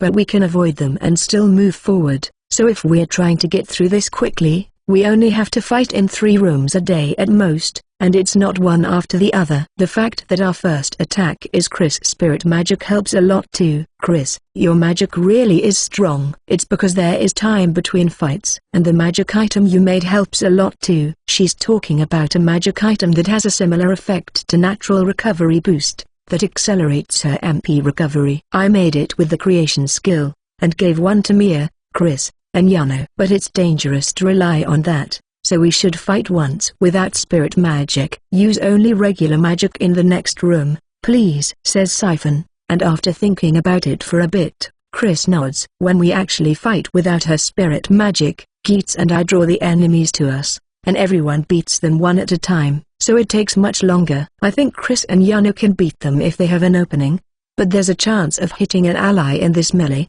so they tend to support the others instead. This means there's more for the ones fighting at close range to do, but still, we beat the monsters, and we know more or less how they respawn too. There are no rules in passages, but in rooms, they become sort of safe areas for a day after monsters have been beaten. That doesn't just go for monsters we beat. I can see on map that it's valid with the clans ahead of us too, and so, we camp in a nearby room when it's time to sleep. The other clans have caught on to this too, so they're all doing the same thing. But we never know what might happen in a dungeon, and monsters might spawn randomly in passages and wander in here, so we can't fully relax. And so, We still take turns keeping watch, and I summon golems. I haven't been summoning them while we walk around so we can fight without them. And more importantly, because we might bump into other adventurers. I think it would be fine this far away. Are you talking about the golems? Yes. We're not going to face other clans, but apparently there are traps that send people to other places. And who knows what might happen with so many people around. We found a lot of active traps along the way, but I don't know if they weren't disarmed, or if they rearmed themselves. Hikari and the others say these are more difficult, but surely the clans also have people that can disarm them, and they wouldn't miss them. In any case, we need to be ready for anything. Walking in Another World, Chapter 476, Majolica's Dungeon, 42F. We reach the 42nd floor 2 days after all the clans disappear into it. I check map, but only see 40 reactions of people. I'm pretty sure this is the group that was furthest ahead on the last floor too. I assume the others went back with return stones. It makes sense. Having so many people means needing more disposable items too, and food. They can't carry as much as you, even with magic bags. I mumble, and Rurika responds. That's true, the more people you have, the more disposable items you need. And that means not just potions, but spare equipment too. For example, we actually have spare weapons too, but I can repair our mithril weapons, and the others have item bags. Incidentally, I made pouch-style magic bags and gave them to Siphon and the others, like what Fred's party used. They're also made so only they can use them. They were taken aback when I gave them, but they stopped thinking too deeply about that sort of thing. Another thing, I think a reason why people chose to retreat is the monsters that appear here. Giant elites. As the name suggests, these are the elite among the giants. But what's worrying is that some use magic. That means that people want equipment that resists not just physical damage, but magic as well. According to reports left by Guardian Sword, few of those monsters use magic, but it's still a threat we can't ignore. They're easy to spot. On this floor at the very least, the ones that use magic carry staves. How about we try fighting them a bit? I tell everyone there are monsters in a nearby room, and since no one objects, we go there. How far ahead is the other group? They're about halfway between the entrance and the next staircase. This time the staircase is relatively close. But if you're unlucky, you're going to take a big detour until you get to it. The paths split at various points, and if you pick the wrong one, you're going to go all the way around and reach the staircase from the other side. But the other group is picking the right paths. They should get there after they pass through 2 more rooms. Still, there's quite a bit of distance between rooms, so that means it should still take them more than a day. Less than a day if they don't stop to sleep. But I also see reactions of monsters in the passages. Do you think we could head straight to the 43rd floor? I think it would be faster than returning to the 40th floor, but it depends on how strong the monsters are. Then let's try going forward. I answer Siphon, and we decide to keep going towards the next staircase. As for fighting giant elites, when you come across one that can use magic in a passage, it just keeps firing relentlessly, so we push through while Geets and I block it with Aura Shield. Since it rapid fires, we have no choice but to rely on Chris and Yana to counterattack. In rooms, one is not much of a threat, but when there are more, we need to be mindful of our positions. If people get outside the range of Aura Shield, they will take damage. Siphon and the others are equipped to protect themselves against magic, but only an idiot wouldn't still try to avoid getting hit. But still, in rooms, running around and attacking them is an option, so Hikari, Sarah, and especially Rurika use their speed to keep the magic users in check and take them down. I also bring out the golems for these fights, but having a magic shield means spending more magic energy, which means their operational time is cut down, and the fact that I need to give them instructions means they don't have enough capacity to learn. Makes me wish we had more defense, but I wouldn't be helpful if I used a shield, because then our attack power would be lower. Siphon. Well, I'm pretty sure we'd be fine with Sarah here. He's looking at Sarah casually swinging her axes. Sarah's strength really is off the charts when she's swinging those magic energy-infused axes. But at the same time, we can't rely too much on her, or we'll be putting too much of a strain on her. And we can't get more people unless they're ones that can make it on this floor. If Naoto and the others were here, they would probably help us. We eventually reach the 43rd floor without issues, and this time, we use a return stone to go back. Walking in Another World, Chapter 477, Majolica's Dungeon, 43F/44F. There's a surprised voice when Mia presents her dungeon card in the reception desk. They check it again, then check Sarah and the others' cards, and we're taken to another room. Can I ask you to tell us more? There's a guild employee with a pen and paper, asking us to talk about the 43rd and 44th floors. But it's not like we have a lot of new information. In the 43rd floor, the giant elites are the same, except there's a higher chance of them using magic, and a lot have shields to protect that back row. That meant it wasn't that hard to fight them in rooms, but it did become harder to fight them in passages. It was impossible to keep moving without breaking through the shield wall, and even Chris and the others' magic was having a hard time doing it. So how did you get through it? We say we either charged through with aura shield, or if there were rooms nearby, we lured them and fought them there. But of course, most of the time, we just beat them with raw power. I'm going to need to stock up on infused throwing knives again. And how was the 44th floor? There were Cyclops there, giant monsters with one eye that were similar to Gigants. Cyclops. I have never heard that name before. Have you ever seen them somewhere? I'm asked with a serious expression. Come to think of it, Siphon's party did the same. They're like Gigants. They didn't know what I meant by Cyclops either. We just happened to learn that when we went to the ruins in the Republic of Aldo. I hesitate to talk about appraisal, so I say that instead. That's how I know they're called Cyclops. I'm curious about how they investigate new monsters that were just discovered in the dungeon, but I should ask Chris or Siphon later, and just focus on this now. They ask us how we fought them, what weapons and magic worked. Personal skill and power, and equipment play a big role, so it's just for reference. So, did you go to the 45th floor too? When we're asked that at the end, Hikari frowns, and Rurika doesn't look happy either. The guild employee is confused, but it makes sense that only we know why. All the field floors before this one were grassy fields or forests, so we thought it'd be the same, but it turned out to be an area covered in snow. Yes, just like the 8th floor of Voltaire's dungeon. Unfortunately, there were no monsters near the entrance, so we just took a look around us and left. We have the equipment we used before, but Siphon's party didn't have equipment to protect themselves from the cold. It was really cold too, so we definitely need it. All right. Thank you very much, and congratulations for reaching the 45th floor. We were the first to reach it. That's why the receptionist was surprised by the dungeon cards, and we're answering questions like this. But it's not like there's a reward in it or anything. They used to offer one as an incentive for adventurers to keep conquering the dungeon, but they put a stop to it after too many people lost their lives recklessly rushing to get ahead. So we need equipment. It doesn't sound like it will be easy to get stuff to protect against the cold here. And it should have good defensive power too. Should we try another town? Transfer lets me go shopping in another country if we need to. No, it will take some time, but we should have it made here. And if we can't, we can stop by the Merchant Guild, and we can use the opportunity to take a break from the dungeon too. Yes, Elsa and Alto probably miss us too. We should spend some time with them. Siphon and Yano say they want to spend some time on their equipment, so we are putting the dungeon exploration on hold, and we start talking about visiting another town with Elsa and Alto while we're at it. Walking in Another World, Chapter 478, Traveling, Part 1. Are you going out? Yes, a little far this time, so I was going to get ready, answers Mia,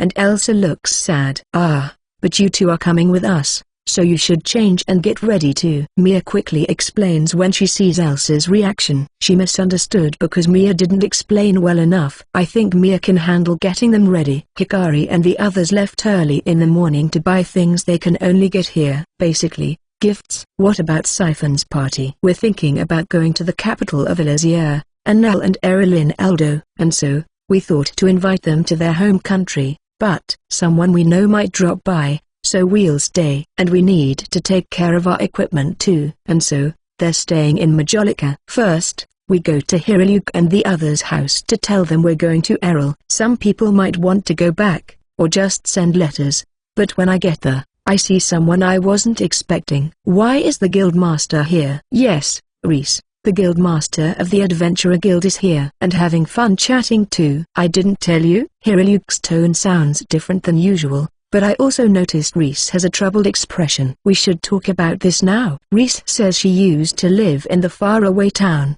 and was one of the people that left to gather information. That's surprising, but it surprises me even more to hear she's a half-elf. Eh? But it showed you a human. I mumble. It's because I have an item that blocks appraisal. Half-elves don't look that different from humans, so it's difficult for regular humans to tell the difference. So what brings you here, Sora? We've been exploring the dungeon for a while, so we're taking a small break. And we're taking Elsa and Alto dinner, so I figured I'd come here.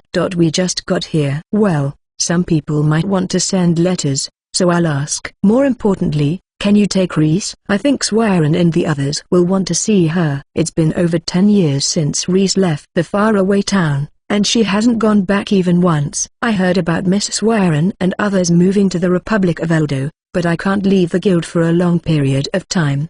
I want this to stay a secret, but I have a transfer skill that allows me to move somewhere instantly. There are conditions to it, but you can go there and return the same day. I say after Hiriluk looks at me like he's asking if I can't make it work. We're planning to leave tomorrow, but I can just take her there and bring her back. She's got it together, but she can be a little careless sometimes, so please look after her. She doesn't seem that way to me, but Hiriluk has known her for longer. Then the people that want to write letters do so, and I take them with me. When I get back home, I put the stuff the others bought in the item box. They got a lot of food like fresh vegetables. So the guild master of the Adventurer Guild. I tell them about Reese, and they're surprised too. But what about Elsa and Alto? Are they ready? Yes, no problem. I turn to them, and they look a little restless. They don't know anything outside of this area, so they're probably looking forward to going out. The fact that Hikari always tells them about our travels and the stuff she eats probably plays a part. And then, the next morning, Reese comes here like she said. Isn't that a bit too much you're carrying? Reese has a big bag that she's holding up with both hands. I thought I might as well bring some gifts. She probably knows that's a lot, because her face is a little red. I put it in the item box too, and we go to Errol. Reese, Elsa, and Alto are anxious about traveling by transfer for the first time, and hold on to me. Walking in Another World, Chapter 479, Traveling. Part 2. The three people experiencing this for the first time start looking around, probably because they're surprised by what's in front of them suddenly changing. That said, this place has been set up as a stop for transfer, so there isn't really anything out of the ordinary here. All I see is that they've been cleaning it, because there's no dust. Let's go you two. Hikari holds Elsa and Alto's hands, and leaves the room. And when we follow them, we start hearing noise. There are kids all around Hikari and the others, launching questions at Elsa and Alto. Elsa is bewildered, and Alto is hiding behind her. Yes, let's calm down, everyone. You're bothering them, says Swyren while clapping. She probably rushed here after she heard the kids. How about you introduce them, Hikari? Yes. Hikari is put on the spot, and she introduces Elsa and Alto and explains why we're here, while the kids sound excited. Then let's show you the town, someone says, and the three of them are taken outside. I'm going to. Mia has a smile on her face, but she wants to go with them just in case. A lot of these kids are rowdy and tend to get hurt, so she's probably worried about that. Oh dear, more importantly, it's been a while, Reese. Swyren turns around after watching the kids leave, and towards Reese. Yes, it's been a while, Miss Swyren. Reese's voice sounds kind of stiff. Let's go to Sora. We shouldn't bother them, whispers Chris while pulling on my sleeve, and I peek at Reese and nod. We're going to have a look around town too. Really? Then please go to the fields. Eris is over there. Eh? Eris? Ruruka starts fidgeting when she hears Swyren. Actually, so do Chris and Sarah. All right, we'll do that. We leave Reese here, and head to the field like Swyren said. I don't think we have to be in this much of a hurry though. It's not like Eris will run away. Their pace gets faster and faster, so it doesn't take us long to reach the field that's a little far from the center of town. Here? I think we're in the right place, but I'm not sure. What I see in front of me is a lot different compared to the last time we were here. Did they bring these trees from somewhere and planted them here? Whispers Ruruka, sounding not too sure either. We left here, passed by the Holy Kingdom of Friar, and then we explored a dungeon in the magic state of Ifar. Some time has passed, But it's still strange how these trees grew so fast. Or do trees just grow this fast in this world? That's not right. I thought I was just thinking that, but I accidentally mumbled it, and Rurika responds with a sharp tone. Oh, Chris, and Rurika and Sarah, what happened? We're just standing here, when Eris suddenly appears from behind a tree. Ah, Eris, Swyran told us you were here. What are you doing here? Helping with farm work? She says, and then she takes us to a field full of vegetables that look like they're ready to be harvested. The trees are full of fruit too, that she says is almost ready to be picked. This is all thanks to Miss Eris, says one of the people farming, and everyone agrees. Can we stop with the Miss Eris? Don't say that, you're the one who did this, so. Not to mention all the demo elves like you have done for us. Was he about to say Demon King? People here don't go as far as to worship Swyran and the others, but I guess the way they treat them makes sense, considering how much they rely on them. I've heard from Siphon that some places hold even stronger beliefs towards elves. What do you mean when you say this is thanks to my sister? They mean that it's thanks to a new spirit that formed a contract with me, she says before spreading her arms and chanting something. And then, I see something appear with strong magic energy. Walking in Another World, Chapter 480. Plant Spirit. Eris is talking about having formed a contract with a new spirit, and it's actually hovering near her. By using magic energy detection, I can see multiple reactions of spirits around here. I don't know if it's because I'm at Liliana, but I can now tell the reactions of spirits apart with magic energy detection. There are actually more spirits roaming around this world than you'd expect, but rarely in towns. At first this spirit thought it was curious, and was only watching us work when I came here to help. And after a few days of this, the spirit spoke to her. It's not a bad spirit, and it would sometimes use spirit power to accelerate the growth of vegetables. But its strength was limited without a contract, so it wasn't that powerful. Some have great abilities and can use strong power even without forming a contract with someone, but those are rare. And apparently Eris also formed a contract with at least one of those. I think this spirit wanted to use even more power after seeing how happy people were about the crops growing faster. The reaction of the spirit gets stronger, as if agreeing with Eris. Ever since then, they've been getting the help of this spirit, and the crops have been growing big and tasty. Even trees that would take years to grow are growing rapidly and bearing fruit. I do see all sorts of fruit, with a luster that makes them look tasty. Rurika and the others don't take their eyes off them while Eris explains, so she giggles, and picks them to give one to each of us. When I take a bite off the red fruit, a sweet taste fills my mouth. It's a little too strong for me, but it looks like it's perfect for the others. It's nice and sweet. The spirit starts flying around the girls when it hears this. But are you sure it's alright? Doing this somewhere else might be a bit of a problem, so I think practicing here is perfect. Apparently this spirit is too fired up to control its power well too. Eris says in response to Chris' question. I get what she means. There would be a lot of people that would want this power to make crops grow. Even just here in the Republic of Eldo, when we first got Dana, there were problems with food shortages. If people hear about this blessing given through Eris, it wouldn't be that strange for them to try to get it, even if it meant kidnapping her. Also, I don't know if there are Mays in this world or something like that, but I can see them setting their sights on her too. That's just what I'm thinking, but I do get that feeling from selfish nobles. Well, I think Morrigan's influence means people in Eldo wouldn't lay their hands on this land, and even if other countries got wind of it, there are demons disguised as humans hanging around, so I think it might be fine. Ah, Eris. We talk for a while and look at the fields, when Akari and the others show up. Eris is immediately surrounded by kids that want to talk to her. They have a lot of contact with her because she stays in Swyran's place while in Nil, but judging by how the kids act, it's less like they just live together, and more like they really trust her. One of the smaller kids wants to be held, and she obliges with a smile. Elsa and Alto are having fun talking with the other kids too. Alto in particular keeps looking around with curiosity, and is actually proactive in talking to others for once. He's excited about seeing a lot of things for the first time.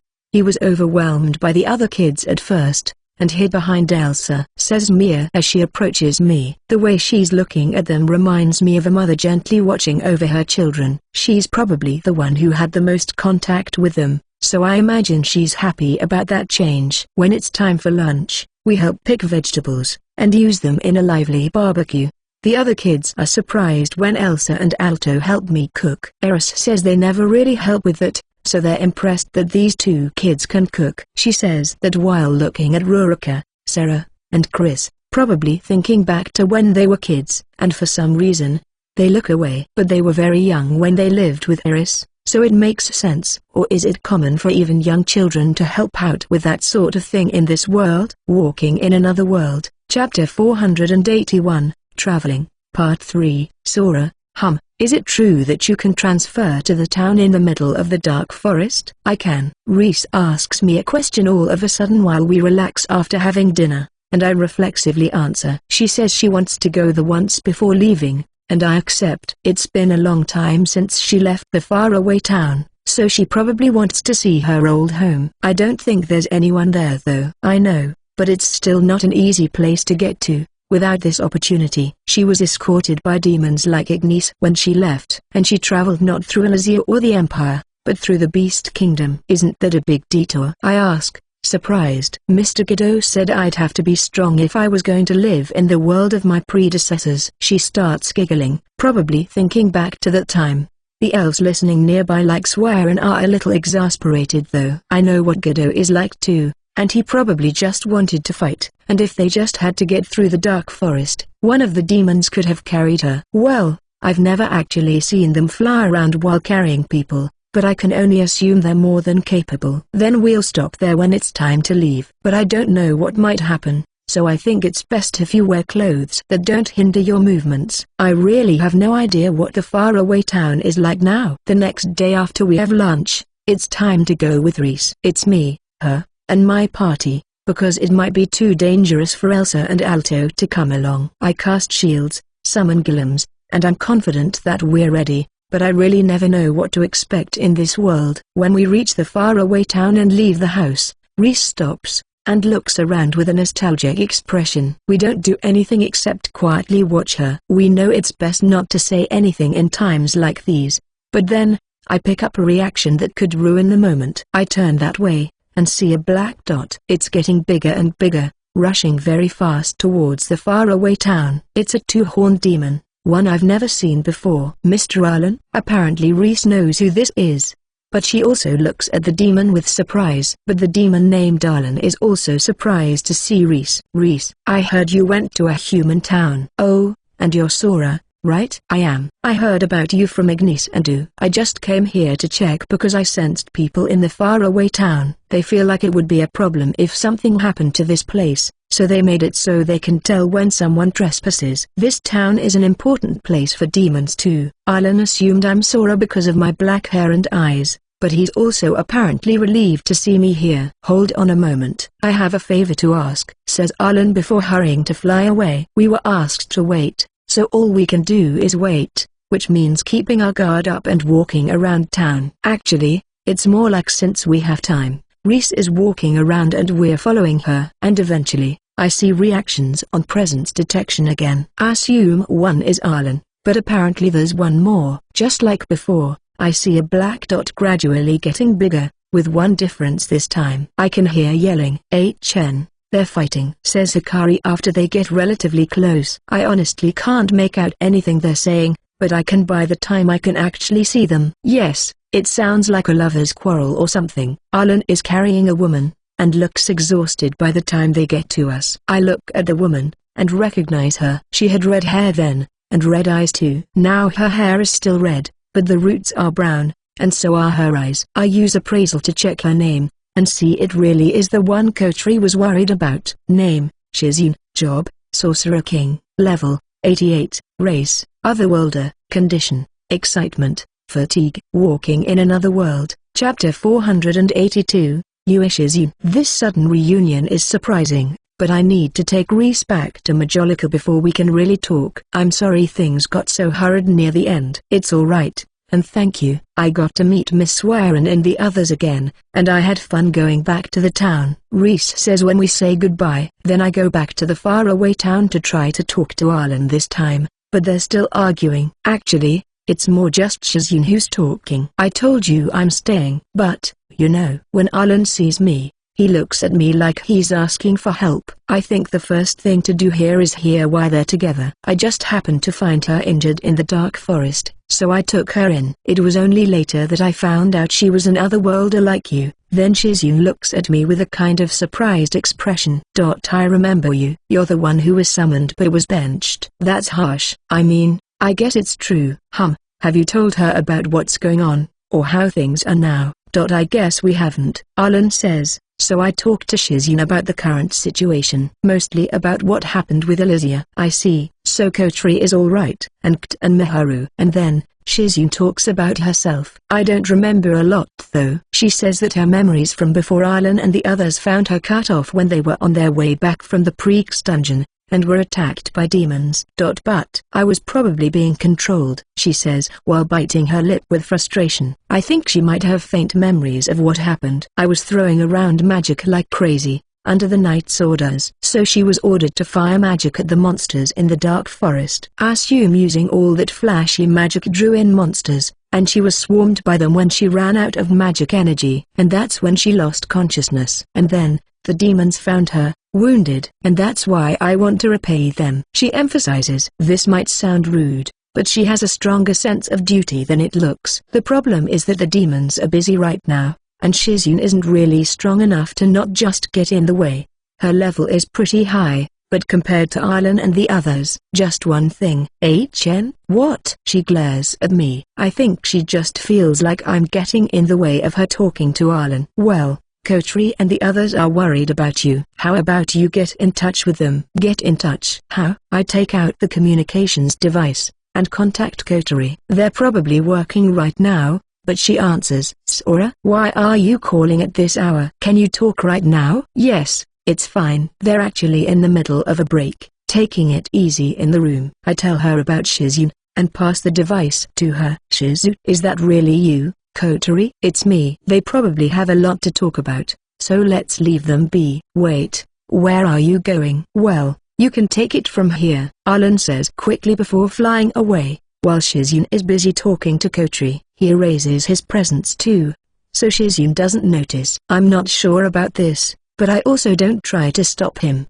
because he tells me why he's doing it just before he leaves. He could have just said that to Shizune directly, but I don't know if you'd call it stubbornness or strong will, but he probably thinks there's no convincing her. Oh, where's Arlen? Shizune asks after she's done talking, so I just tell her he left. Why didn't you stop him?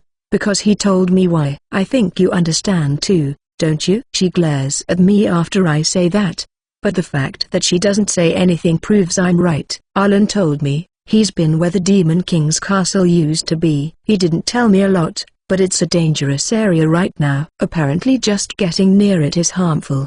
He actually wanted Shizune to leave right away, but just didn't have the time to take her. Also, demons like Arlen are fine there, but the younger ones, the ones with one horn, have also been evacuated. You should just do what they say right now. You don't want to get in their way, right? She twitches when I ask that, and reluctantly decides to go back with me. Walking in Another World, Chapter 483, Traveling, Part 4. I take Shizune with me when I go back to Errol, and she's really surprised when she experiences transfer.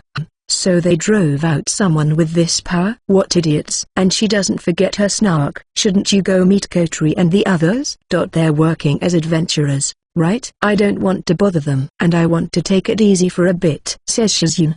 Probably because Arlen left her behind. That's quite the change from earlier, when she was insisting she wanted to help. But maybe it just came as that much of a shock to her. I didn't think he'd just leave either, but that place probably is very dangerous. Being demons, some tend to lack common sense too. Oh, welcome back. That took a while, says Swaran when I return. And who is this? She was with a demon called Arlen. I met her over the...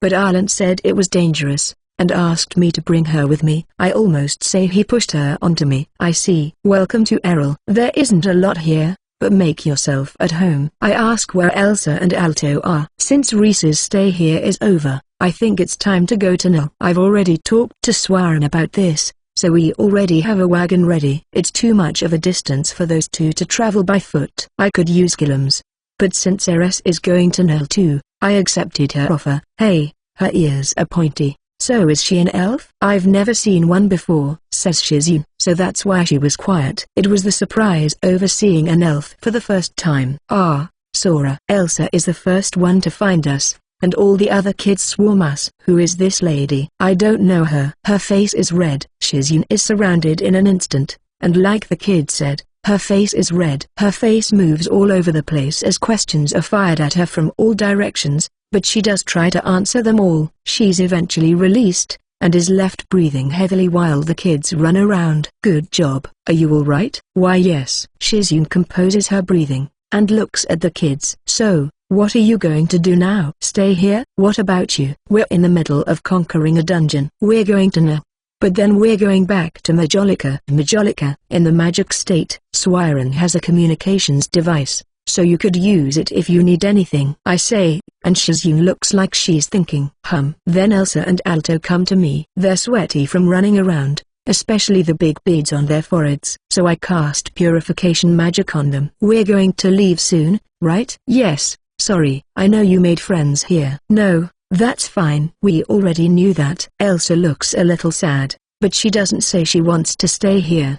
But then someone does something I'm not expecting. Shizune. CC. She stutters, and, cute, hugs Elsa and Alto. How are you related to these kids? She asks while holding them. So I tell her we live together in Majolica, and they look after the place. You make kids this young work? She's mad.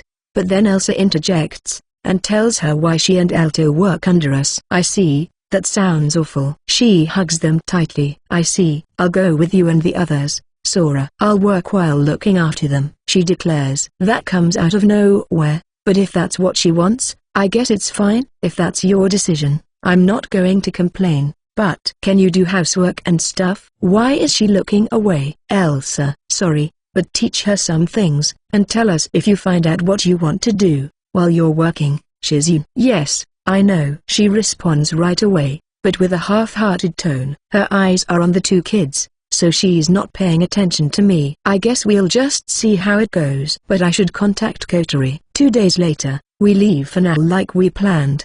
The kids don't want us to leave, but calm down when we say we'll write to them. Walking in Another World, Chapter 484, Traveling, Part 5. The wagon ride is comfortable. It's big enough to be spacious even with 10 people in it, and it doesn't shake too much. This is a pretty nice wagon. Elsa and Alto are excited at first, and can't take their eyes off the scenery passing by us. And sometimes they ask Hikari questions about what they see in the distance. Shizune looks a little jealous about them having fun like that.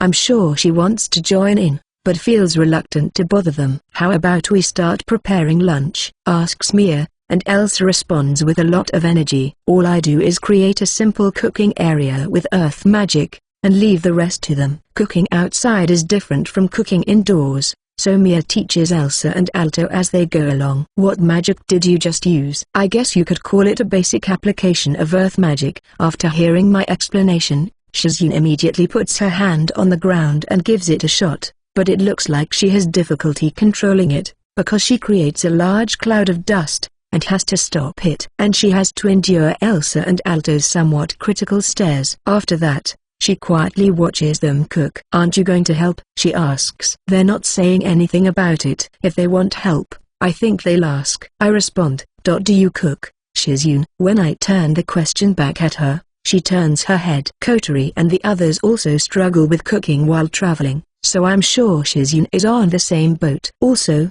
the ones quietly waiting while the others cook are me, Shizune, the driver, Sarah, and Rurika. But it's not like we're just waiting, we're also watching our surroundings. We've gone off the road a bit, and this place has good visibility, but still, who knows what might happen. Errol is a new town, and not on the way to any other town, so there's not a lot of foot traffic here. But we do see a lot of wagons coming and going. I hear that's because of their good crops. I've used them in cooking a few times, and I have nothing bad to say about them. That makes me wonder if it's alright for Eris to go out, but apparently the blessing of the spirit contracted to her will stay unless she's gone for a long time. And when Eris says a long time, she's talking about years, not months. Elves live long lives, so their sense of time is different. Then again, Eris hasn't been alive for that long, so maybe that sort of thing is just natural for their race.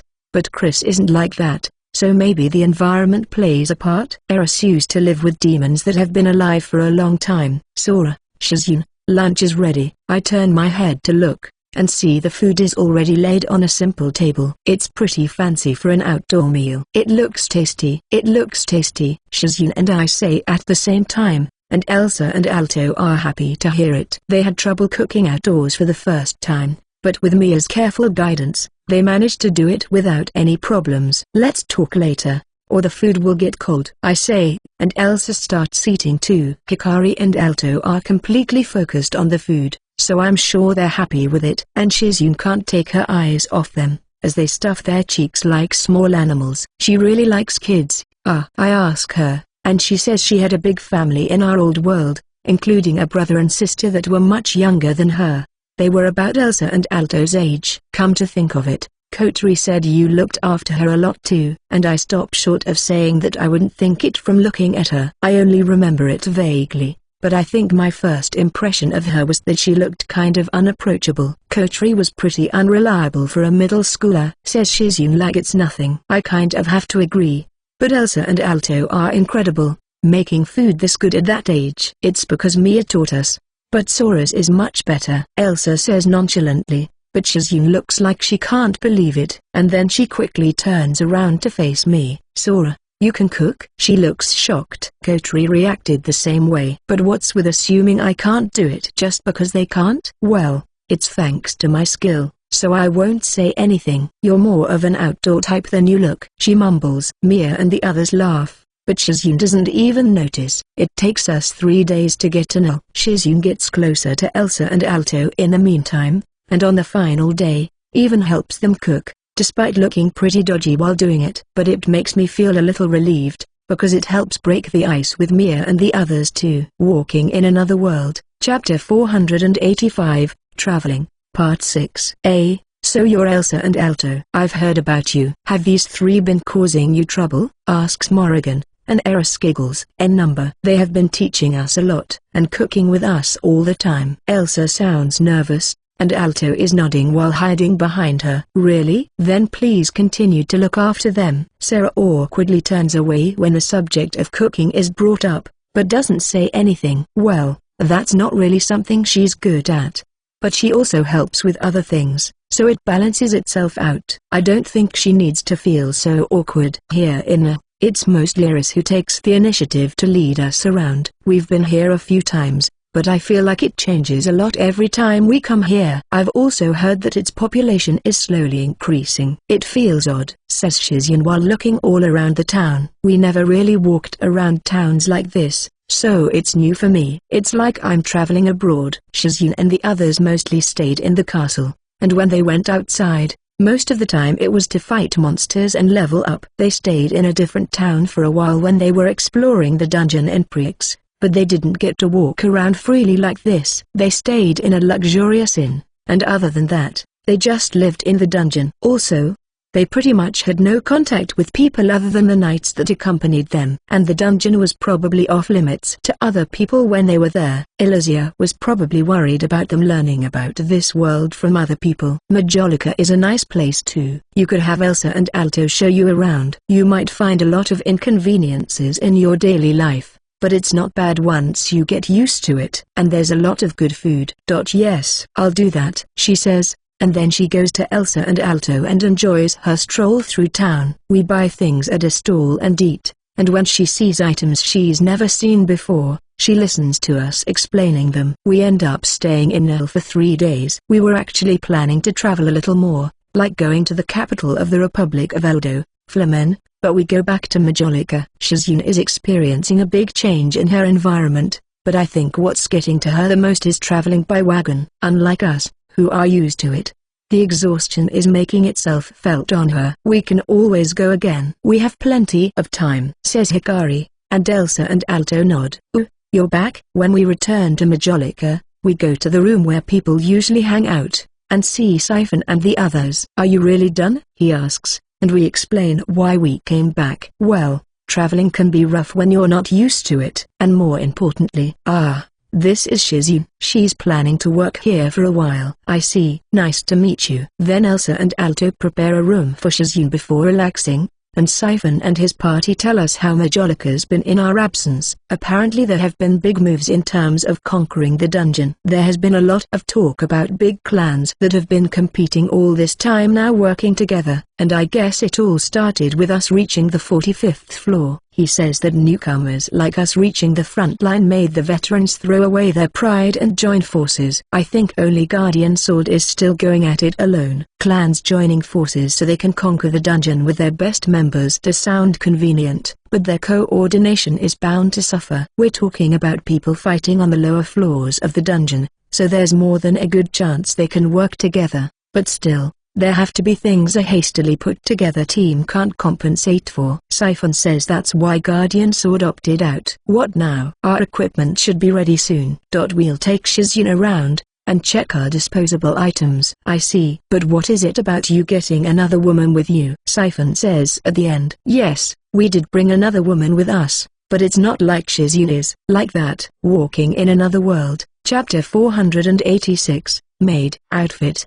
The next morning, Shizune shows up in the dining room, rubbing her eyes. Elsa woke her up and she's pulling her by the hand. She's also talking to her, but Shizune is still half asleep, so she doesn't really respond. Shizune, here, says Alto while bringing her a hand towel. She wipes her face, but she still looks like she isn't fully awake. Thanks. But she stops when she gives Alto the towel back and looks at him. Alto looks at her with a puzzled expression, because she just suddenly froze, but takes the towel and goes to put it away. Shizune watches Alto leave, turns her head when he's out of sight, and her eyes lock on mine. What is this? What was that? That was Alto, right?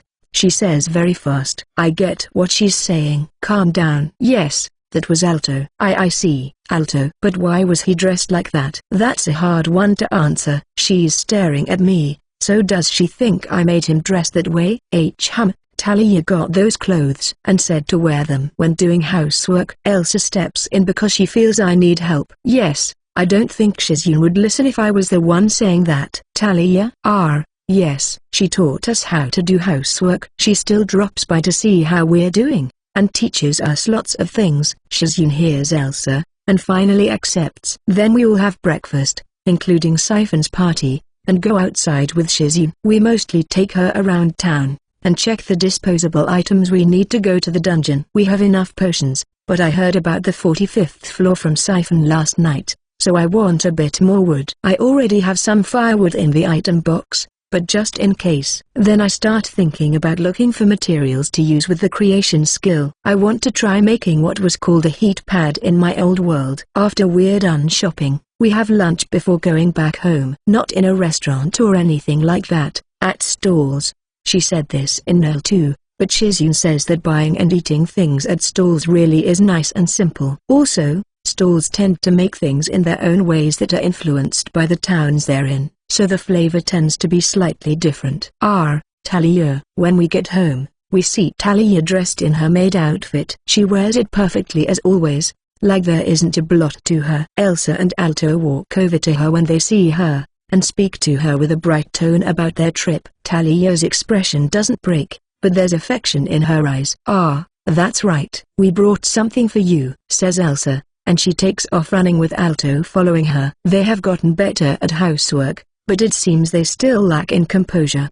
Talia says with a sigh. Are you the Talia I heard about so much? Asks Shizune. So much, I think, but I don't get an answer. When I look at her face from the side, it looks serious, and a little scary. I can't hear them from here, but it looks like Shizune is saying a lot to Talia, who responds to everything in a brief way. In the end, they shake hands and nod. Yes, I don't know what happened there, but Shizune's expression is now so soft, that there isn't a single trace of the serious expression she had just now. Then Elsa and Alto come back, and they look puzzled when they see them. I think that's a reasonable reaction.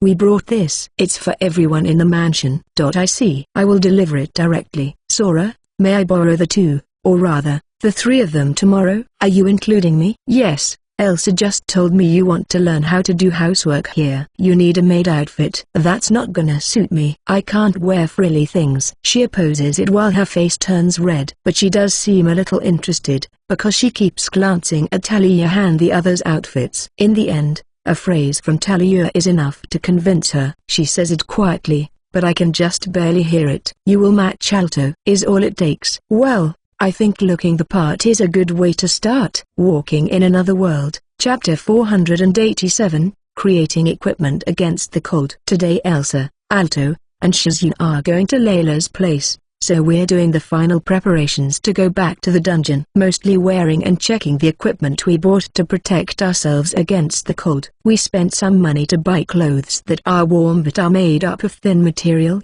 but they're still thicker than what we normally wear. Still, I'm thinking about making items based on my experiences in Altair's dungeon. My first idea is to make heat pads, but I think something that retains heat in gloves and socks is better. I knew I could make it with creation, but the problem was that they wouldn't retain heat for long. But now I have the magic energy infusion skill. It's basically just something that retains heat by being infused with magic energy, so everyone in our party except Sarah should be able to handle it on their own. Sarah should be able to use it too, but her low magic energy means she probably can't use it for long. So let's make those gloves and socks. I'm using monster hide as materials, and magic stones. The hide itself is strong and flexible, and the warmth and time they retain the heat is decided by the quality of the magic stone. I guess anything's possible at this point, is what Siphon says when I hand them to him. I think I already told you what we know about the dungeon, but frost giants appear there. Their weakness is fire magic,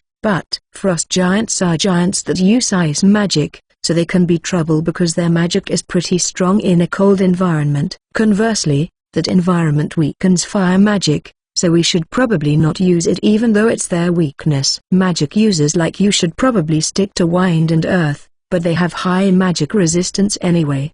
But they also have tough skin, so I guess we'll see how it goes once we actually fight them. According to what I've heard, the 45th floor is big but doesn't have a lot of monsters, so we might even get lucky and not have to fight. Walking through that blizzard will probably be tougher than fighting the monsters, is the conclusion Siphon reached after collecting information about that floor. Especially at night. I hear it gets pretty cold. I have a plan, so it should be fine. I'm going to make a snow hut, and I'm going to use map, presence detection, and the Gillums to watch out for monsters. With all of this, I can check what's outside from inside the snow hut. But I haven't been using it much. So today when I go to sleep, I'll summon Gillums in my room to raise the skill's proficiency. We're back, I hear Elsa say with a bright tone, followed by Alto. But Shizune is nowhere to be found. Alto also notices this, so he goes back and pulls Shizune by the hand. And, well, she's dressed in a full maid outfit. She's embarrassed,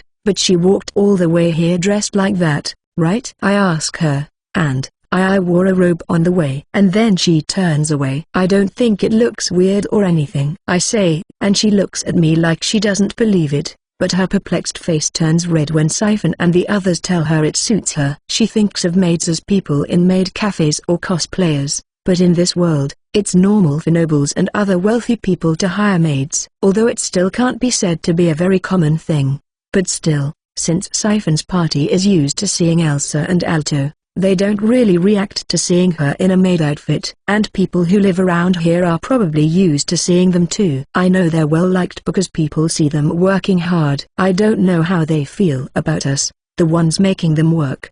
But no one has said anything bad. Or maybe Elsa has explained how they came to be maids, and how their lives are like this now because of us. Also, I assume no one will try anything with them because our exploits in the dungeon stand out. Only people who are really confident in their strength or complete idiots would pick fights with the ones in the front line of the dungeon. There were people hitting on Mia and the others at first, but that doesn't really happen anymore. Well, they're cute girls, so there are always some who try to approach them, only to be crushed, but no one's that stubborn about it. I explain all this to Shizune. Anyway, follow Elsa and Alto and learn what they do. I doubt you'll get tangled up with any weird people if you do that, I say, but that's not really to protect her. It's more like to protect those people. From a level point of view, Shizune is probably stronger if there was a fight, but from what I heard from Kotori and the others, she might create a sea of flames if she uses magic. That's why I make sure to really hammer home that she shouldn't use magic in town. Walking in Another World, Chapter 488, Majolica's Dungeon,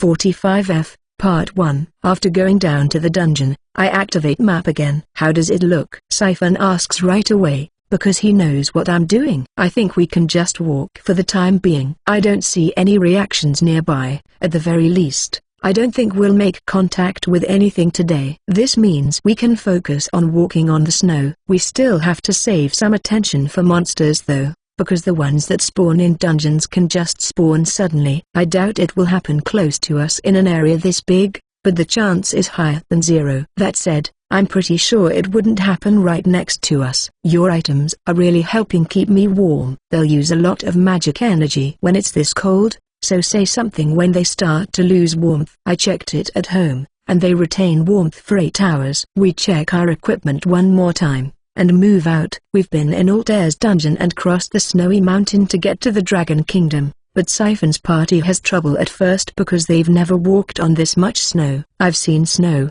but I didn't have to work, so I didn't go outside. Yes, you spent the whole day drinking, says Yano to Siphon, with a smile on her face. Her eyes aren't smiling though. Jin and the others don't want to get involved, so they just keep walking silently and watch their step. But they all get the hang of it after an hour, and their step is more confident compared to the start. We're also lucky, because the day we came here just so happens to be the day when the blizzard stops. It's almost noon. How about we stop for lunch? This time, I make walls to block the wind, and take out tree stumps from the item box to serve as chairs. It really warms the body, says Siphon, and everyone nods. We just have sandwiches and soup for lunch, and after a small break, I use magic energy infusion on Siphon and the others and we keep walking. The weather is good when we get moving again, but it gets progressively worse as it gets closer to nighttime. At first it's just the wind getting stronger, but then clouds cover the sun,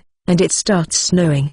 The temperature drops quickly, and as the snow starts piling up more, a blizzard starts. This is rough. We decide we can't keep going like this, and that we should call it for the day. I make 4 walls like I did during lunchtime, and a snow hut.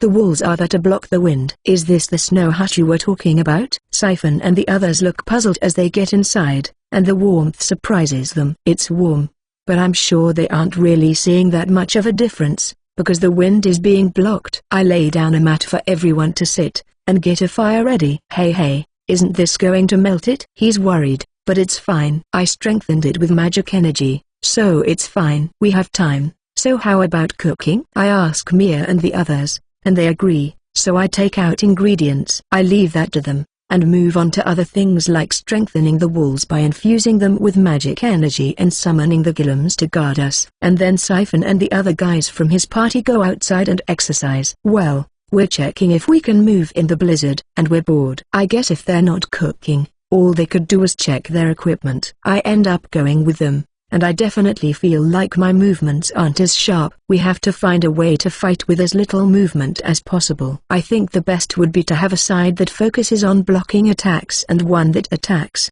and to keep fights short. We keep exercising and talking about this, until Ruruka comes out and tells us the food is ready. It didn't feel to me like so much time passed. Time flies when your mind is focused on something. Then we eat, and talk about our thoughts on moving during the blizzard, and Hikari tries to go outside, but we stop her. It's completely dark at this point. Watching the snow fly in the darkness is nice, and we'd be able to see it with lanterns, but that would make it easier for monsters to find us. Not that there are any nearby, but still. Should we take turns keeping watch? I fortified this around us, but we don't know how strong frost giants are or if it will hold against their attacks, so I think we need to keep watch. Even if they're not close, they could attack from a distance with magic. But despite our concerns, morning comes without any issues. Walking in Another World, Chapter 489, Majolica's Dungeon, 45F. Part 2. It's been 5 days since we entered the 45th floor. We've covered half the map, but we haven't been attacked by any monsters yet. At this point, I think the hardest part about this floor is how easy it is to not know where to go. We can tell by the sun when the weather is good, but it's only been that way in that first morning. After that, the sun has almost always been blocked by clouds. Sometimes we can see trees, but this place is mostly flat with nothing but snow. There's nothing we can use as a landmark. We'd be having a lot of trouble if I didn't have map. Yes, I don't think I've heard a lot about magic items that can check directions. Your skill is really useful, Sora. There's even a big clan that was here before us, but had to leave with a return stone because they got lost. So how did they get through this floor? I'm pretty sure they refrained from moving when the weather was bad, says Siphon, and the rest of his party nods. That would take time, but it would be the most reliable method. But aren't days with good weather rare around here? And as if denying it, there are 2 days with good weather after that. I see. So the idea is to cover a lot of distance at times like these, and preserve your energy on other days. The sun rises in the direction where the next staircase is, and sets in the direction where we came from. Luckily for us, it's here that we find our first frost giants. At first they keep their distance and fire magic, so we hold our shields, cast Aura Shield, and advance slowly while blocking their attacks. I don't know if it's because we close the distance or because they're running out of MP, but at some point, they switch to close quarters combat. There are 5 in total. Geats and I block their attacks,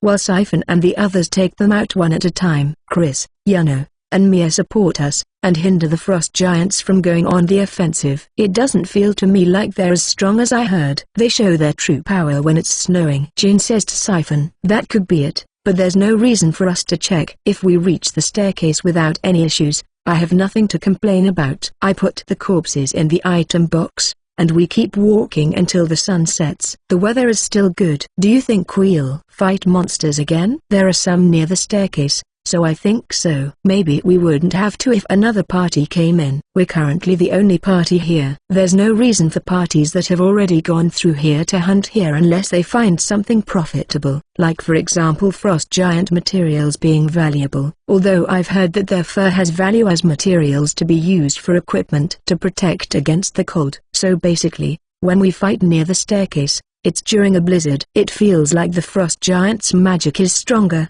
but not enough that we can't handle it with our shields. The issue is the poor visibility caused by the blizzard, so we take longer to take them down.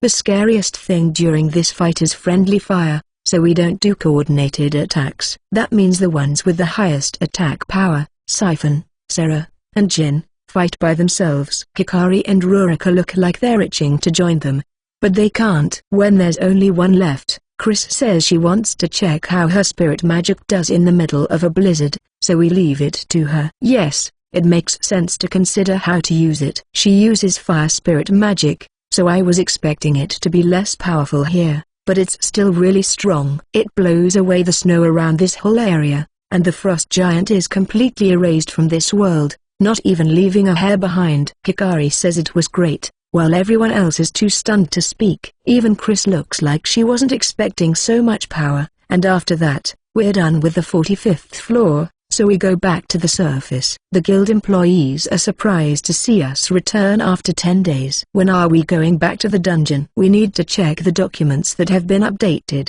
and you're tired too, right? I ask Siphon and the others. I guess I do want to rest a bit and check how we're doing. And so, we take a 5-day break. But it's not all about resting. We're also going to challenge your boss. Our objective is to get a return stone, but if it doesn't spawn, we'll have to buy it. The problem is that not only has their price soared, but they get snatched up right after being put up for sale. It makes sense, because the further down we go, the more people are inclined to go back after every floor. Walking in Another World, Chapter 490, Majolica's Dungeon, 46F. What? You're back, is the first thing Shizune says when she sees us. Then she says she has work to do, and disappears into the back with Alto. Fufu. Shizune says that, but she was actually worried about everyone. Elsa tells us quietly, and then goes after them. Shizune really isn't honest. I think as we leave too to go rest. 5 days later, it's time to go back to exploring the dungeon. Leaving already? Shizune is surprised,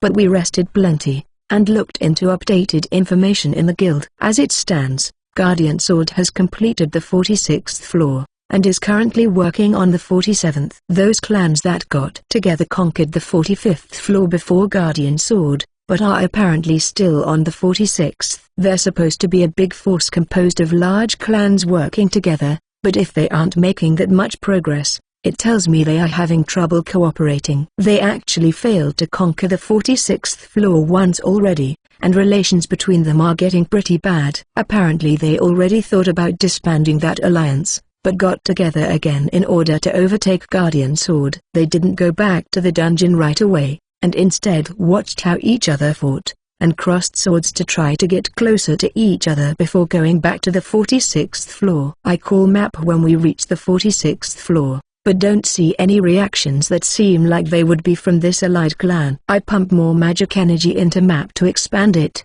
but even then, I can't see the whole thing. Let's just start walking. I want to look for the staircase. Sometimes staircases appear in weird places in this dungeon. Sometimes people walk deeper and deeper, and it turns out the staircase is close to the entrance. That's a rare occurrence, but it does happen. I still don't see it. But, you know, if the floor is bigger, doesn't that make it less likely that we come across monsters? Not necessarily, Siphon. Don't forget that Sora has been picking the paths with the fewer monsters, say Siphon and Jin while looking at me. I think there are actually fewer monsters in relation to how big the floor is, at least. But from what I see on map, they're gathered in specific areas. I just happened to notice this, but I feel like the further down we go, the more monsters there are in the paths that make up the shortest route to the exit. Conversely, if we go around, we can reach it without fighting. But the dungeon spawns monsters both in specific points, and in random areas, so it would be hard for someone to take advantage of this unless they have a skill like me. Hikari and Rurika are good at detecting monsters, so they can avoid them too, but they would also have trouble picking the right paths. We discuss this, and decide to avoid the troublesome groups. Although I think we could beat groups of monsters without much issue. Still, we never know in a dungeon, so it's always best to be at least a little careful. Well, if we fight a few of them like we did now, this is how it goes. What did you think of their attacks, Jin? No problem. With Sora and the Gillums, and everyone's quick attacks, they go down easily. I see. And if it was a big group, we might be short-handed. It would be easy if they just charged at us, but monsters around here coordinate their attacks like us. Geats is right. That might be one of the reasons why the allied clan failed. It makes me wonder if they didn't fight frost giants on the last floor, or if they only did it when conditions were favorable. There were few of them to begin with. How about we take a break and eat? I propose, and no one objects. I could take something already cooked out of the item box, but Mia and the others want to cook, so I give them ingredients. Needless to say, we aren't baking bread here, so I have bread I bought before. We usually cook meat or make soup in the dungeon, but we change the flavorings to keep us from getting tired of eating the same thing. There's also the difference in what we and the others eat. It'd be perfect if we had some alcohol. Siphon lets that slip out, and Yano gets angry. Don't hit me with the staff, he yells, but no one helps. He had it coming, says Jin, and Geats and Orga nod while eating. When we eventually reach the staircase to the 47th floor, there are no reactions from the allied clan on map. I actually saw them disappear into the staircase, so it looks like they managed to get through this floor this time. Should we keep going into the next floor? We have return stones, so we can just go back. We're okay to keep going. What about you guys? Asks Siphon, and we look at each other. Let's keep going. If there's a problem, we can use a return stone. And so, we advance to the 47th floor. Walking in Another World, Chapter 491, Majolica's Dungeon, 47F, Part 1. There are people already on the 47th floor, but I can tell right away from the reactions on map that it's not that allied clan. I tell that to everyone else. It has to be Guardian Sword. I had the opportunity to interact with them a bit, and I remember them having a pretty big army, says Siphon,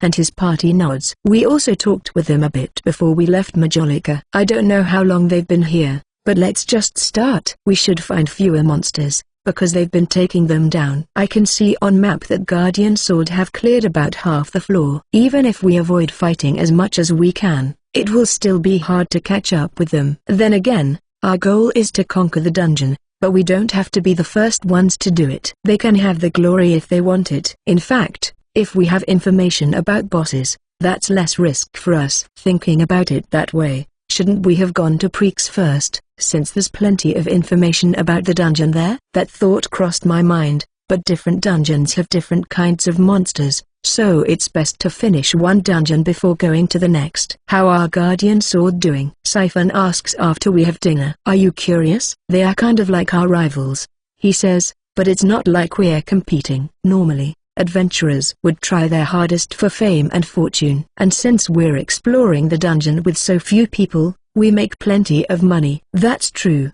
The further down we go, the more valuable the materials become, including magic stones. Clans have to divide it between more people, not to mention the operating costs, so each person gets less. But the perks of being in a clan aren't bad either, especially being able to receive advice from people more experienced than them, when they're still figuring things out. They get that favor as they grow, and when they become veterans, it's their time to pay it back. So, are you all going to take it easy and live a quiet life when we're done here, Siphon? Maybe, or maybe we'll still be adventurers. Yes, if he doesn't spend it all on drinks, we could even have that kind of life with the money we have saved up now, says Yano with a sigh. A lot of adventurers tend to drink after they're done with work. I kind of look up to that idea too, of having fun with everyone, talking about their adventures over drinks. Even if not all of it is true, or at least exaggerated, it'd still be fun to hear if it's creative.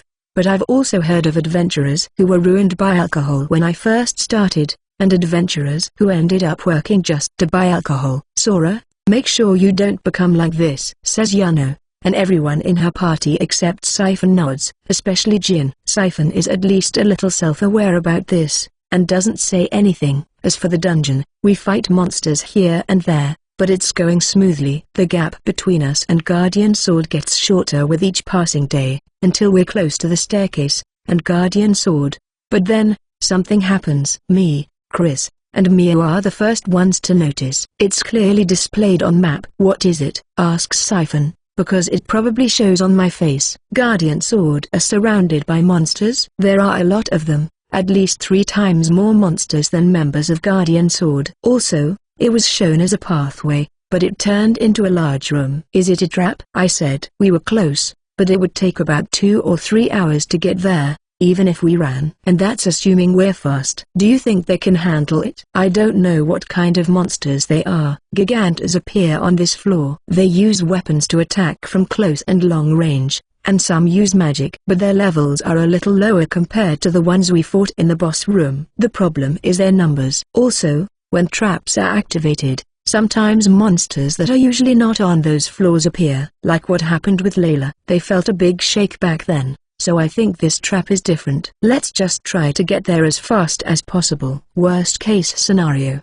Sora and the others can go ahead of us. Yes, we might get there faster if we're alone. Chris and Mio are slow, but they can ride the Dogulum. Splitting the parties would carry a bigger risk for us. And should Siphon and the others use a return stone if we do that? That's our conclusion, and then we hurry towards Guardian Sword. Walking in Another World, Chapter 492, Majolica's Dungeon, 47F, Part 2. Yano is the first one to get tired after we start running, and we end up splitting our parties. I take a tracking magic item from Siphon, and summon the Dogulum for Chris and Mia. It looks like Guardian Sword is having a tough fight, but the number of monsters is slowly but surely going down. But just as I'm starting to think it might be alright after all, I see reactions from new monsters on map. Was it just a coincidence, or is this also part of a trap? I can't tell from here. I explain the situation to everyone while we run, but things aren't looking good.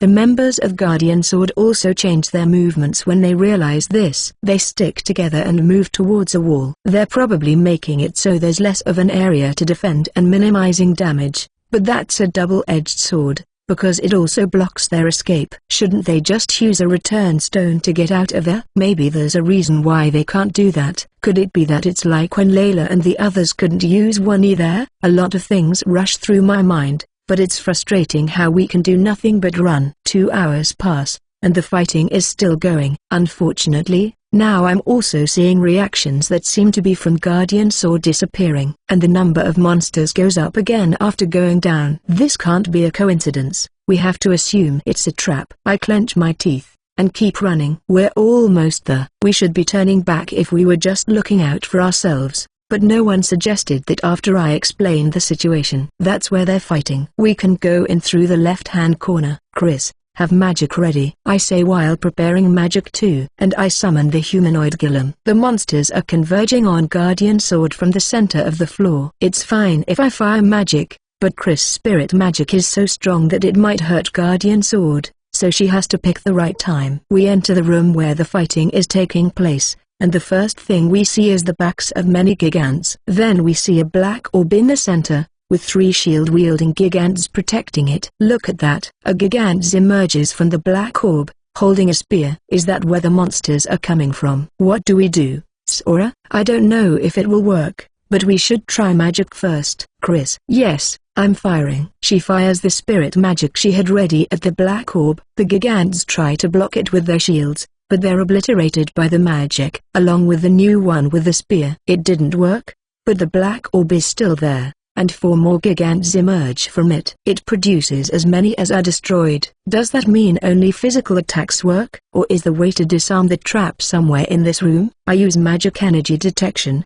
and pick up a suspicious reaction. It's right in a space with no monsters. There's a trap. Hikari finds it right away. Can you do it? Leave it to me. She runs towards it, and the Gigants also start moving with their eyes on her. Hikari is closer to it, but the Gigants is holding a bow and arrow. I summon the dog Guillem and move to support her while sending the Guillem to protect her. Don't think about it. The Gigants draws its bow, but Sarah throws a magic-infused axe at it. Rurika also gets closer while throwing knives, and I move to support them with magic, while protecting Mia and Chris. Chris creates a layer of wind around the black orb, trapping the Gigants emerging from it. It's powerful magic, but she has to stay still to maintain it, so I can't leave her. Mia also uses supporting magic while moving to protect Chris.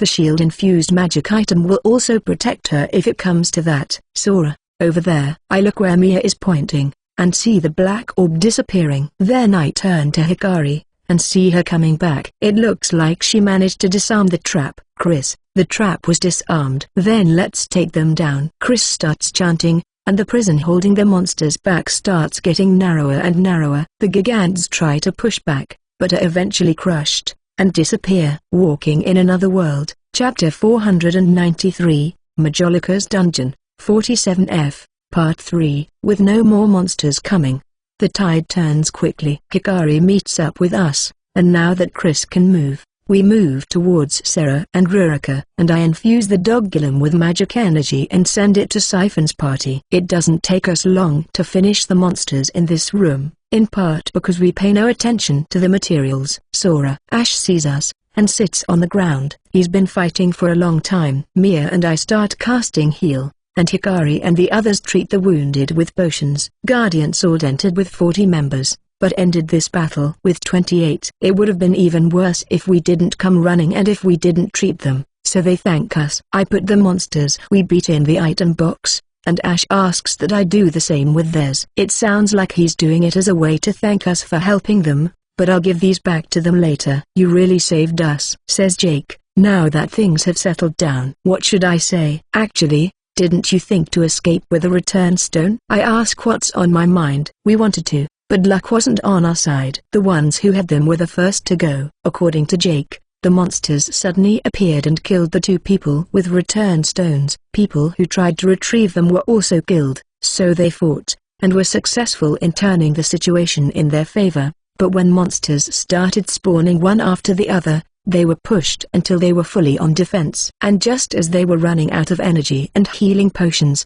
and were going for an all-or-nothing attack, we arrived. I wonder if they couldn't do that before they ran out of potions, but I think their numbers started going down before they made that decision, and they probably hoped that if they kept taking down monsters, they would stop spawning eventually. If they were going for that desperate option, they might as well live a little longer and hope that another party or that allied clan got here. So thanks. We would have been wiped out if you didn't show up, says Jake with a deep bow. He also says that them moving to the wall wasn't intentional. The monsters pushed them there. I guess if they were going to escape or withstand that, it would have made more sense to move to a passage, not a wall. Then, they probably did that on purpose, so we couldn't disarm the trap. Jake noticed it too. Yes, the switch was on the other side. Is it over? Siphon and the others are here. They grimace when they see this disastrous sight, but quickly recover. Thanks for sending that thing to get us. Yano was reaching her limit, Then let's get away from here. I think it's fine now,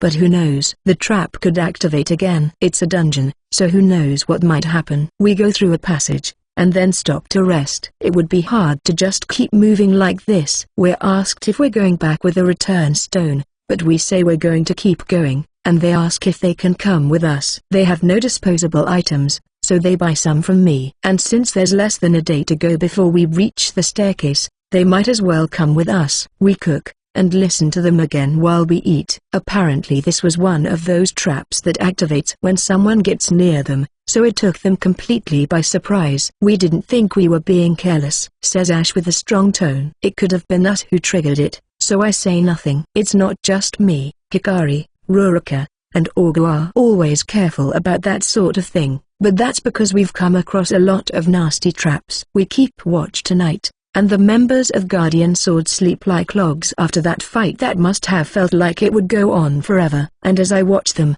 I think about what to do about the 48th floor. It looks like Siphon feels the same way, so we talk while keeping watch. Thanks Sora. I won't forget this. After we reach the 48th floor, they use a return stone to leave. But Jake, along with the other survivors, thank us before leaving. It seems like it's over, but they have trouble ahead of them. There's the families of the deceased, and they're going to have to explain what happened. Should we go back to Walking in Another World, Chapter 494, joining? The news that the party on the front line of the dungeon, Guardian Sword, lost some of its members in it spread throughout Majolica very fast. There was news about damage to large clans before the Allied clan was formed, but it's still shocking. In fact, the news spread so fast that we just sell the materials and magic stones in the Adventurer Guild, but by the time we come home, Elsa and Alto already know. We're a little taken aback, because the moment we come in, they run and hug us. They were pretty worried after they heard a lot of people died in the dungeon. Come to think of it, their parents. We might have worried them a lot, come to think of it. And of course they were. That party that was destroyed. Well, it didn't go that far, but the party that suffered a lot of damage was a big one. Right? It makes sense to be worried when you're out there with so few members. Shizune is right. I think they cried themselves to sleep, says Mio after checking up on them. Well, I could help, but it'd be a big pain. It'd take me a lot of time to catch up. Was she about to say it'd be a pain? I stare at her, and she starts whistling without actually making a sound. So we're going to Guardian Sword's headquarters tomorrow, right? I talked about this with Siphon too when we were keeping watch. I think we could reach the 50th floor if we kept going, but the problem is the boss room. Also, I think this will help Elsa and Alto worry less. None of this would be a problem if we just stopped exploring the dungeon, but we promised Liana. Let's see if they agree, says Siphon with an awkward smile. It's fine by us, but are you sure? I tilt my head, unsure of what Jake means, and Ash explains, seemingly a little exasperated. What the commander means is that you made it to the 48th floor with the members you have now, right? You could probably keep going by yourselves, so that's what he's asking, if you're sure you want to go with us. We don't want fame and fortune, we just want to stay safe. Also, up until now, we probably wouldn't have gotten a favorable response if we approached them, but to be blunt, Guardian Sword is weakened right now. We're basically taking advantage of an opportunity to invite them to explore the dungeon with us. By the way, it's just Jake and Ash of Guardian Sword here, and me and Siphon. The others came with us too, but they're in the training area doing mock battles. Siphon, right? You're a pure adventurer, so what do you think? Conquering the dungeon with fewer members means more glory, and being hired by nobles, right? That glory might just be a bother, and I guess ties to nobles too. I could just raise my adventurer rank if I wanted that anyway, and all I want is enough money for my partners to live how they want. Unlike large clans, smaller parties get a bigger share of the spoils in the dungeon, meaning I'm doing well. Siphon hasn't been drinking that much, so Yano is also happy about their savings. And none of that would matter if we died anyway. I have no reason to object. Jake and Ash nod. How about we go there once and see how we fight? We'll need good coordination, and it's hard to trust people when we don't know how strong they are. Jake probably doesn't doubt how strong we are. I can see it in his eyes. I assume he's saying that so the other members can see it. They're both strong, so they're not opposed to our proposal, but they don't know what the others will think. We did save them, but in the end, It was just disarming a trap. Ash says there's bound to be a lot of members of their clan who see it that way. If it wasn't for the fact that the trap spawned monsters endlessly, Guardian Sword wouldn't have suffered so much. Alright, then where are we going? How about the 46th floor? That way we can go back anytime, Jake says, and we nod. I wouldn't mind going to the 48th floor. But then we'd need to use return stones to get back. You need to see how strong we are too. We're going to have to cut a few people when we go to the boss room, so we need to think about a good balance. It sounds like Jake is saying they adjust their numbers when they face a boss. Then we agree on a date when we can go to the 46th floor together to show our strength. Walking in Another World, Chapter 495, Majolica's Dungeon, 48F. 3 days after checking each other's strength on the 46th floor, it's time to tackle the 48th. We saw how people fight, what weapons they use, and talked about how to explore the dungeon. My position would best be described as a porter who uses a shield and protects the back row. Basically, I'm not getting anyone's hopes up in terms of fighting power. I've passed my space-time magic and storage magic as a high-performance magic bag, and after discussing it with Siphon, I'm keeping my map a secret.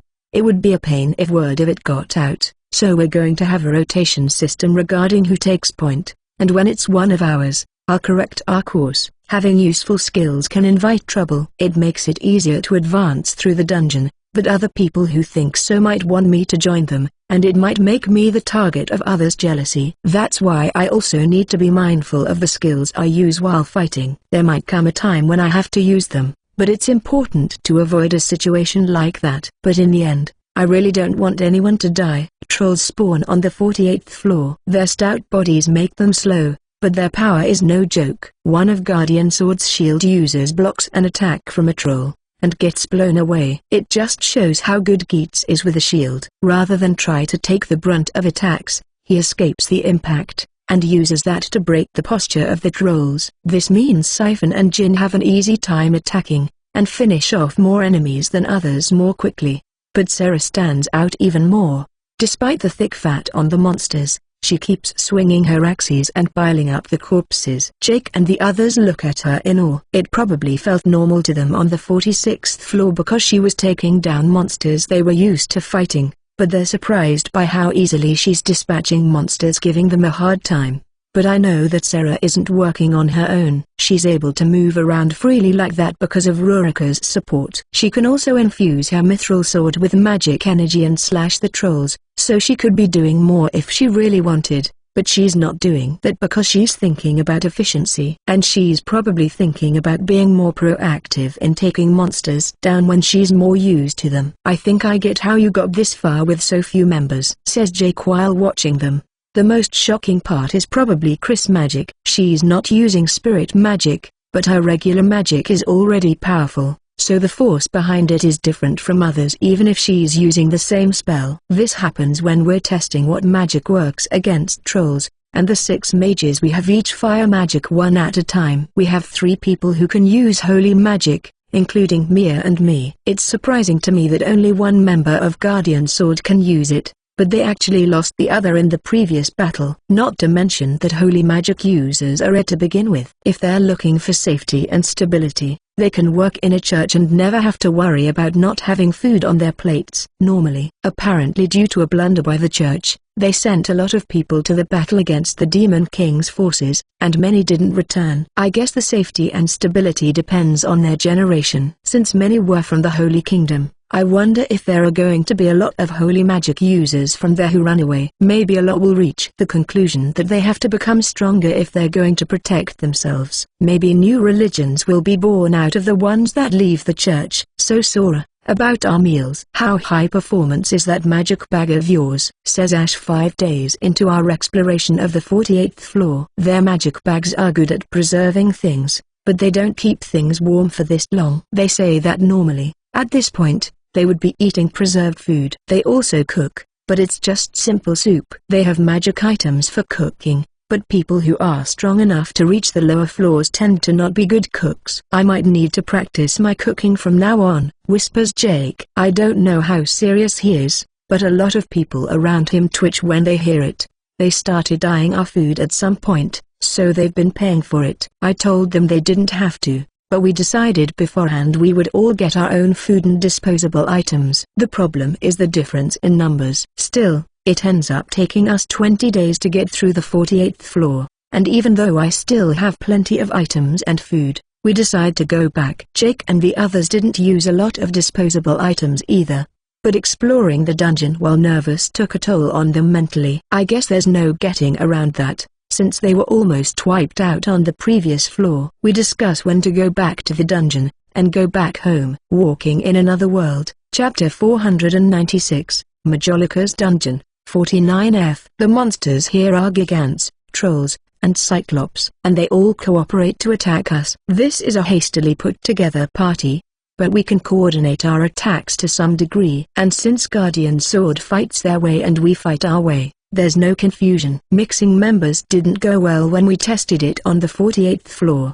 but we still practiced coordinating a bit just in case. Especially since there's a boss room next. These monsters put a lot of pressure. It would be more reliable to fight defensively and pick a few people with high firepower, right? That'd be tricky. In the end, we need to take monsters down and lower their numbers. It might be best to actually have more people on the offense. That would work on a regular floor, but the number of people that can go into a boss room is limited, so we probably need to set our eyes on a long fight. Say Ash, Siphon, and Jake. This is probably all to help decide who goes into the boss room. All members of our party will be included, but others want the glory that comes with being the first ones to get through a boss room. Not just as clan members but as individuals too. Also, this being the 50th floor means the ending must be close, which puts even more value on it for dungeon explorers. That's why Jake and Ash need to decide who they're bringing along. We don't know what the boss even is, so we need a good balanced party.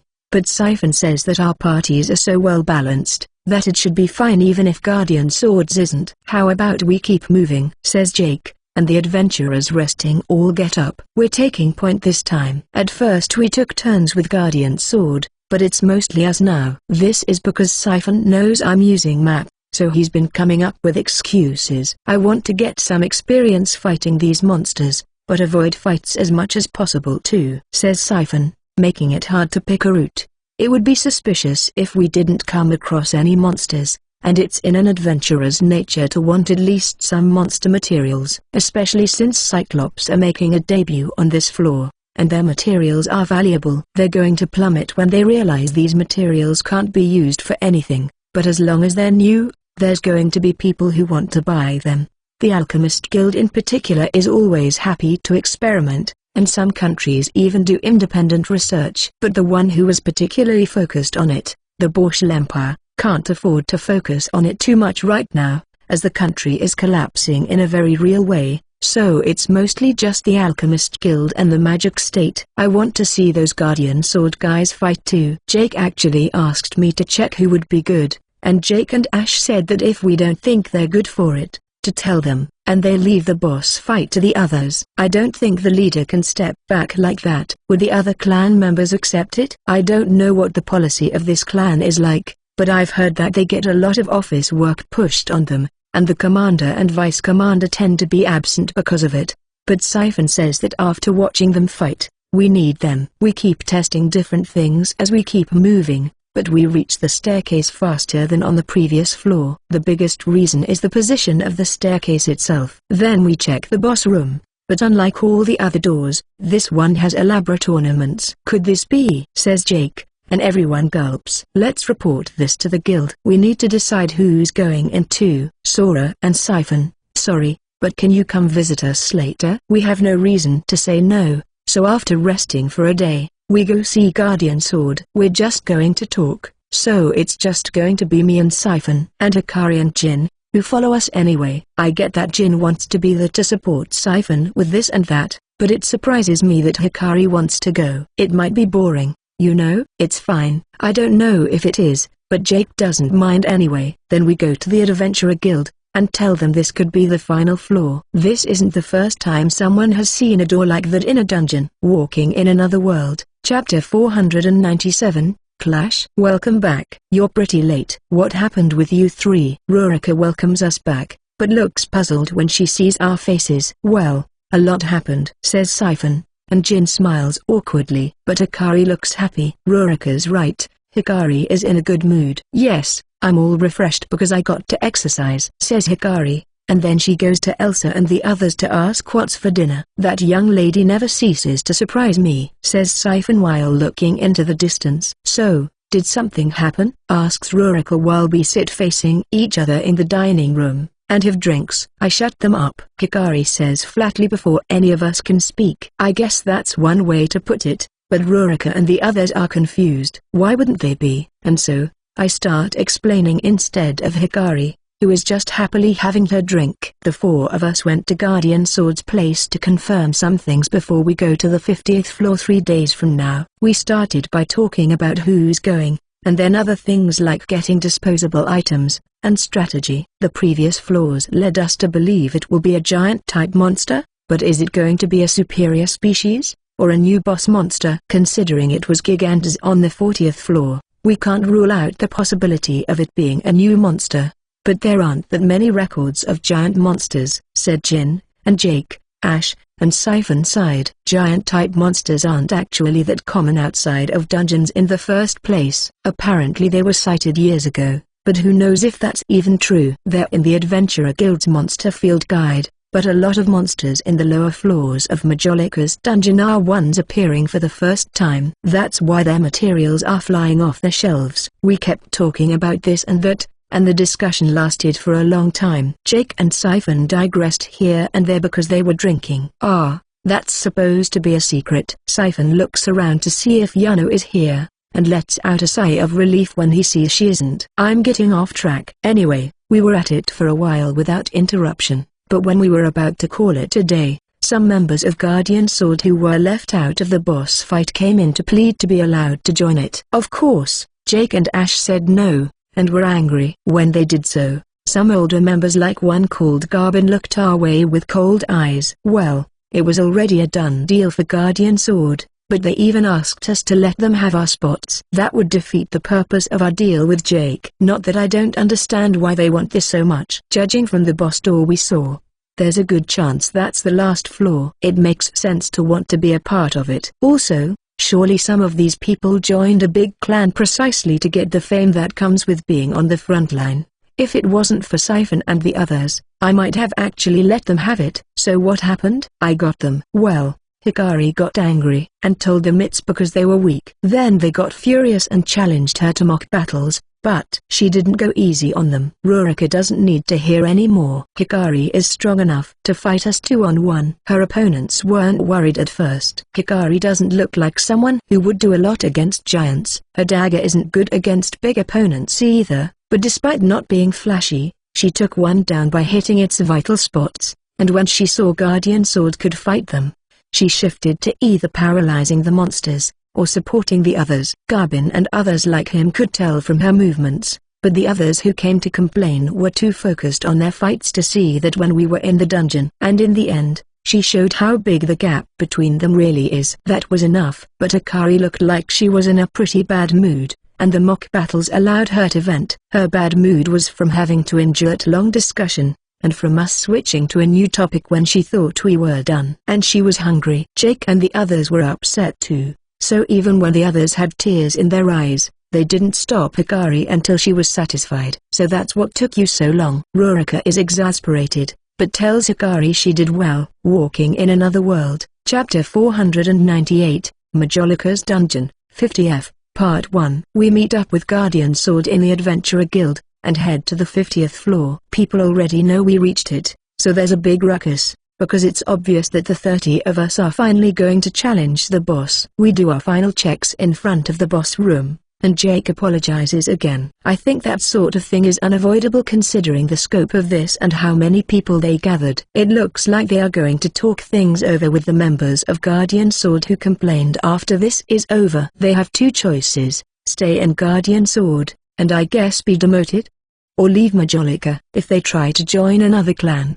they're going to know why they left Guardian Sword, and that it was a breach of contract, so I doubt any would take them. Power is everything to adventurers, but that's not always true when they're a part of a group. Are you ready? We nod to Jake, and go inside. No matter how many times I experience it, Entering a boss room still makes me nervous. And if I felt nervous in the 10th and 20th boss rooms, when I knew what the bosses were, that's amplified here. The 50th floor looks like ruins. There are destroyed buildings left and right, and broken stone pavement. I can't see the boss, but I'm sure it will spawn soon enough. It's cramped in here. Ash is right. This boss room is smaller than the others. I think it's only a little bigger than a football field. Jake gives instructions, and Guardian Sword takes formation. There are 19 of them. 7 shield users, 6 who specialize in physical attacks, 4 sorcerers in the back, 1 holy magic user, and 1 holding a bow. But some of the shield users are also holding weapons,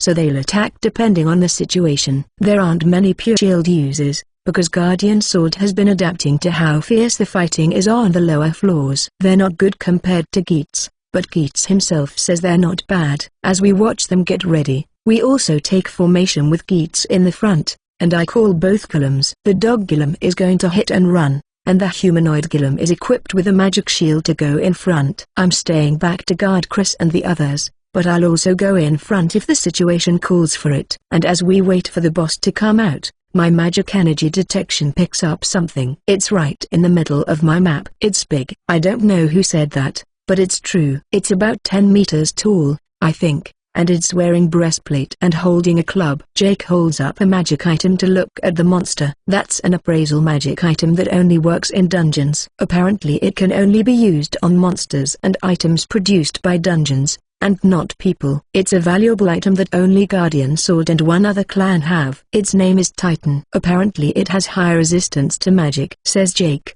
and the sorcerers all turn to him. We were planning to have them fire a volley after the boss spawned. The idea is to attack it and not care about materials. Taking it down is more important than securing its materials, even if they're valuable as the first materials of this boss. Death is the end. There are no continues here, so it makes sense to approach it like that.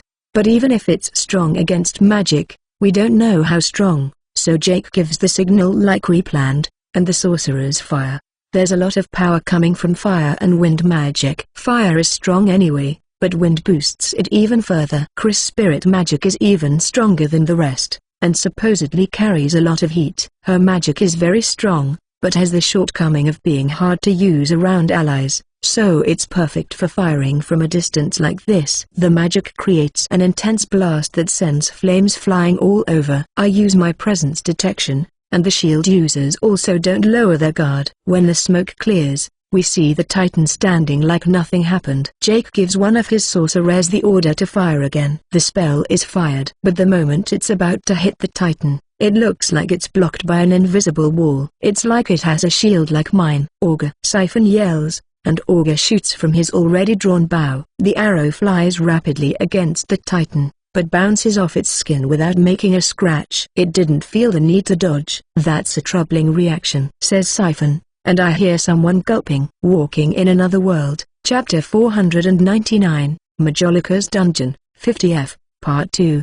The Titan is currently alone, but we don't know what might happen, so don't let your guard down, says Jake, and the members of Guardian Sword respond. In the boss rooms we've beaten so far, monsters are either summoned back, or revive after some time, but this is the first time a boss stands alone. What should the sorcerers do? Stand back? One of them asks Jake, and he thinks about it. Adventurers tend to speak in a rough way, and that doesn't change when they're talking to their clan leader either. A few of you move to protect them. More monsters might appear, and they may attack from a distance, he says after pondering it. We also saw it, so Mia, Chris, Yano, and I are going to stay here for now. Mia and Chris have the shields from the magic items, and I've given one to Yana too. The issue is that they drain a lot of magic energy, so they can't keep using them again and again. I'll have the golems stand by here too. Sorry, but we'll have to leave them to you. Ash fights in the front, so he says he's leaving the sorcerers with us and runs forward. I use both presence detection and magic energy detection to watch out for additional monsters, and watch the people fighting in front. They want to encircle the Titan, so they're fighting somewhere with no obstructions. The shield users are in front, but since they don't know exactly how strong it is, they're mostly focused on dodging. They do a good job encircling it first, baiting it somewhere, and then attacking it from behind. but while slashes on its exposed skin do some damage, it has great regeneration abilities, so most wounds are quickly gone. Even a wound caused by an attack from Rurika's magic energy-infused mithril sword is gone in 10 seconds. They're going to need to keep attacking it, to the point where it has no time to regenerate, but it feels like the Titan knows who will be a threat, because it's now blocking some attacks and ignoring some people. That lessens our numerical advantage, and in fact makes it so some of our attacks are just in the way. The Titan also looks to be moving its body in a way to control them. From what I can see, the only ones from Guardian Sword doing damage are Garbin and Ash. From our side, I think it's Siphon, Jin, and Sarah. Rurika could do it too if she could attack more, but continuing to attack for a long time might be rough on her stamina. I infused the mithril sword with magic energy, so at least that shouldn't be an issue. Hikari is trying to numb it, but it's not working, most likely because of its regeneration. The ones whose attacks aren't working are starting to step back so they don't get in the way. They don't want to waste stamina on useless attacks, want to be ready in case something happens, and also don't want to get hurt and put more of a burden on the others. We have people who can use holy magic, but the one from Guardian Sword can only do it 20 times. I have plenty of healing and mana potions, but those stop working if we keep using them. And as I'm thinking about that, the Titan suddenly attacks shield users on the opposite side of Geats's. 2 of them block it, but the Titan breaks through by force, and ignores slashes as it heads towards a destroyed building. Siphon and the others chase it, but the Titan stops in front of the building and swings its club like a bat. The building is small compared to the Titan, so the club sends pieces of it flying over here. Shield users like Geats step forward to protect the others, but the pieces are flying over here to the back row too. I step forward and use the Shield Master skill or a shield to block them, but it doesn't stop there. It breaks another building, then another. Pieces fly around randomly, stopping the shield users completely. The pieces fly pretty fast too, so even just grazing someone would leave mark. Everyone is hiding behind shields, looking for an opportunity to counterattack, but the Titan gives none. I really didn't expect the boss to use the terrain around it like this. And it's not just the pieces flying around. The buildings raise dust too. Our vision is blocked, and I can't see the Titan, but I can still tell how it's moving through presence detection. It's not moving towards another building, it's clearing going after adventurers. If it went towards Geats and the others, they might have dealt with it, and I might have been able to tell Rurika, Hikari, and Augur, who are behind him. But it's going after Guardian Sword. It's hiding in the dust as it swings its club towards a shield user that was guarding against the rubble. Walking in Another World, Chapter 500. Majolica's Dungeon, 50F, Part 3. The sound of metal echoes, followed by a dull sound. It looks like they were caught off guard because of the dust, but also managed to avoid fatal wounds because of it. The Titan didn't know exactly where they were, so the attack wasn't precise. Still, this group that took that attack has been broken, and the 4 adventurers are down. When I see them, I turn to Mia and Chris, and both nod silently. Don't let it attack again. Garbin, Augur, keep it away. Geats, Jin, let's go. Jake yells instructions while running, and Siphon's party also moves to support. The Titan is going after the downed adventurers to attack again, but Geats slips in front of it and blocks it. Receiving that frontal attack pushes him back, but I can see that he can actually withstand an attack from the Titan. This might be important information for me. Sora. Siphon calls out to me, but I'm already running. They're using potions, but it looks like Siphon thinks I need to be there to heal. Mia is better at holy magic, but I imagine he thinks I'm better at healing while fighting on the front line. I'm worried about the defense of the back row, but there's Chris and Mia. And the golems coming here to replace me. The way they're moving without me giving instructions is a fruit of their constant learning. I reach the downed people that are being healed with potions, but I cast heal just in case. The potions we have are of the highest quality, but it's not like I can check their HP. Hey, shouldn't you be saving that? Asks one of the members of Guardian Sword.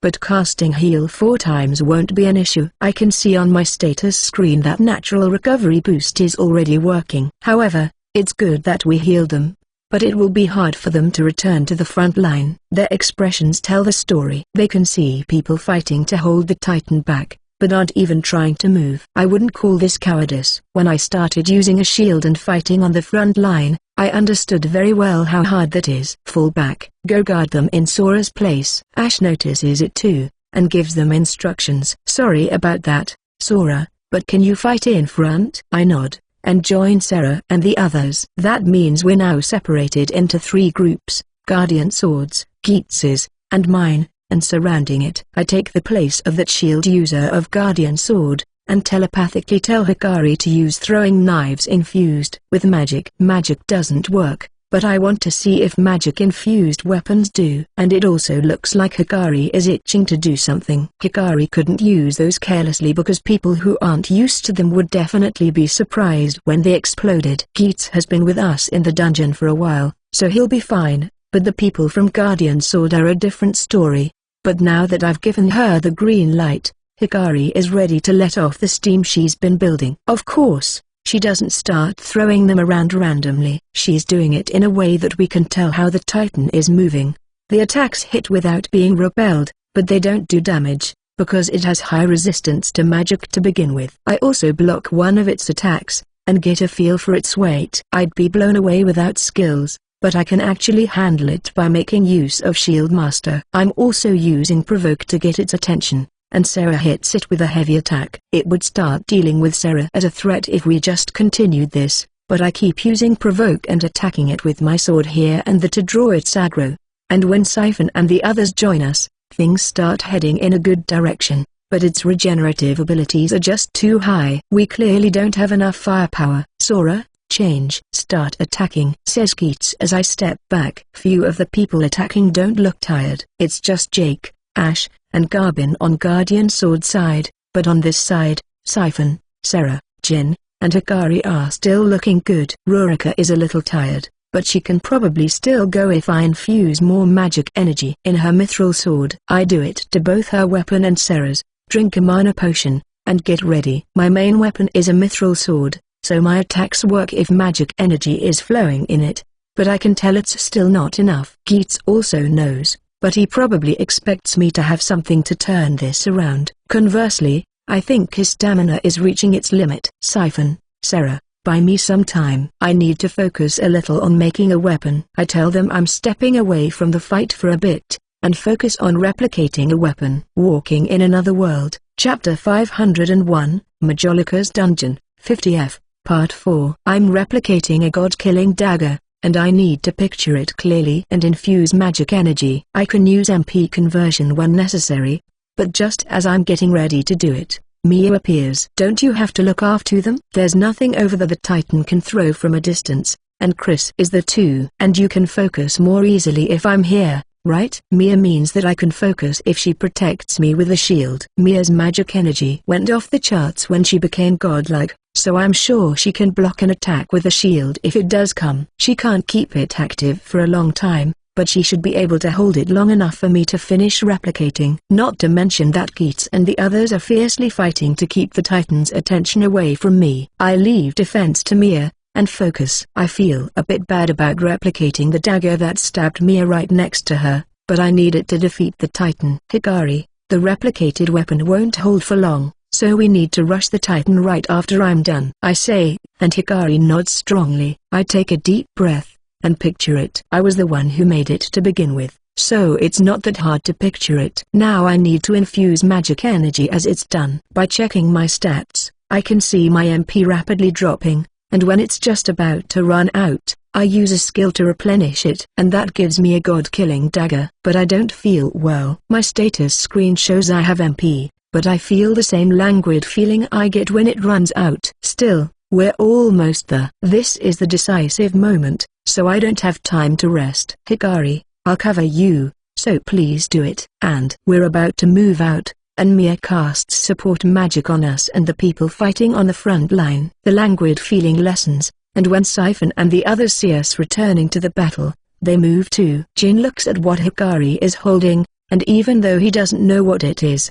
he quickly realizes that she's holding the key to this problem. I can hear him tell Jake and the others. No wonder he's Siphon's watcher. His awareness is perfect. Geetz blocks an attack, and everyone attacks in waves to draw the Titan's attention and make it easier for Hikari. The Titan unleashes a fierce attack that could blow us away, but I stop its arm with my shield. Even the Titan stops for a moment after being caught off guard by an attack being blocked by what seems like an invisible wall. Then Sarah, Siphon, and Garbin all slash from the sides, and keep attacking it. These fierce attacks can't overtake the monster's regenerative ability, but they succeed in stopping it, as it decides it's time to defend. Siphon and the others keep attacking, sometimes being blocked and flung back. Mia immediately casts heal on anyone that's flung back. The Titan's attention is clearly focused on the front, but Geats, shield users of Guardian Sword, and I all use Provoke to attract its attention. And in the middle of all that, something sneaks into its unguarded back. Hikari. The Titan's attention is completely off Hikari, so it doesn't even notice her about to attack. She jumps from rubble, and stabs it in the back. That's where I feel the strongest magic energy through magic energy detection. It's probably where its heart, its magic stone, is. It's protected by thick armor, but the god-killing dagger easily pierces it. The Titan screams and struggles, but it's too late. The dagger doesn't reach the magic stone because of how thick the Titan's body is. But I expected that. Hikari plunges the dagger as deep as she can, and infuses magic energy into it before letting go and stepping away. Get away. Everyone does as Hikari says, and as if waiting for it, the god-killing dagger bursts. It's not a big explosion, but it carves the Titan's back, and it falls before us without life in its eyes. The earth rumbles when it hits the ground, and it doesn't move again. We look at it for a bit, but then dungeon cleared. I hear in my head. I'm surprised, but apparently everyone heard it. We did it. Yes, we conquered the dungeon. Some are just happy, some crumple to the ground, and some cry, but I collect the Titan before it disappears into the dungeon. I think we need to investigate this body that had a lot of secrets, like cancelling magic. It should be useful for the next people that come to beat it. As things stand, sorcerers have no chance. How do we leave? According to records from other dungeons, a gate should appear. I ask, and just as Jake answers, a gate appears in the middle. Let's talk more after we leave, he says, and no one objects. But we still have things to do. After Guardian Sword and Siphon's party leave, Chris has to use the divine power granted to her by Liana. This is what I think, as I follow the others to the gate with light steps. Walking in Another World, Chapter 502, Giant God Kalotos. After everyone from Guardian Sword and Goblin's Grief walks through the gate, Chris quickly activates the divine power granted by Eliana. I'm sure Siphon and the others are worried and wondering what's taking us so long to leave. But just as I'm thinking I need to come up with an excuse, the world suddenly loses color. It's gray all around us, and even the shining gate loses its light. Sora, look. Chris is pointing to another gate. We look at each other, and go through it. We end up in a small room, with a statue that's over 3 meters tall in its center. It reminds me of the stone statues on the 25th floor, but this one represents a man. I feel a lot of magic energy. Chris is right, the magic energy coming off the statue is so strong, that I don't need magic energy detection to feel it. It looks like Hikari, Rurika, and Sarah can feel it too. Nostalgic. I am awake. But who are you? We're standing still, overwhelmed by the statue, when a voice suddenly echoes in my head. Eliana asked us to come here. Eliana? Yes, that is Eliana's power. And I feel something close to Elizabeth's from you. He's probably talking to Mia. Please let me explain what is going on first. Very well. And when Chris finishes explaining, yes, sad. We are responsible. He sounds depressed. And Miss Eliana asked us to liberate you. I see. Yes. Then hit the statue with that staff. It should break. Chris is guided by the voice, and lightly hits the statue with the tip of her staff. The statue cracks and starts crumbling, leaving only a jewel on the pedestal. Thank you. Oh, name. I'm Kalotos. Pleasure. Kalotos calls himself the giant god. According to him, he was called by the fairy god while living on the surface, and was suddenly attacked. Kalotos was sealed here, and was made unable to revive because his divine power was being used to maintain the dungeon in place of its core. At least that's his theory. Hold. Take me to Eliana. Once we're done talking, he says he wants to go to Eliana. One more thing. HN? What? What would happen to this place if we took you out of here? Would the dungeon disappear? That's a good question, Chris. This place thrives as a dungeon city. If it were to disappear, Majolica would take a big blow. It's all right. Even if I'm gone, it will remain. He says there's no way for us to be sure if that's true, so we just have to trust him. He even goes as far as to say that the dungeon will stabilize, and there won't be any more incidents like monster parades. The downside is that treasure chests might stop giving precious things, but he says nothing can be done about that.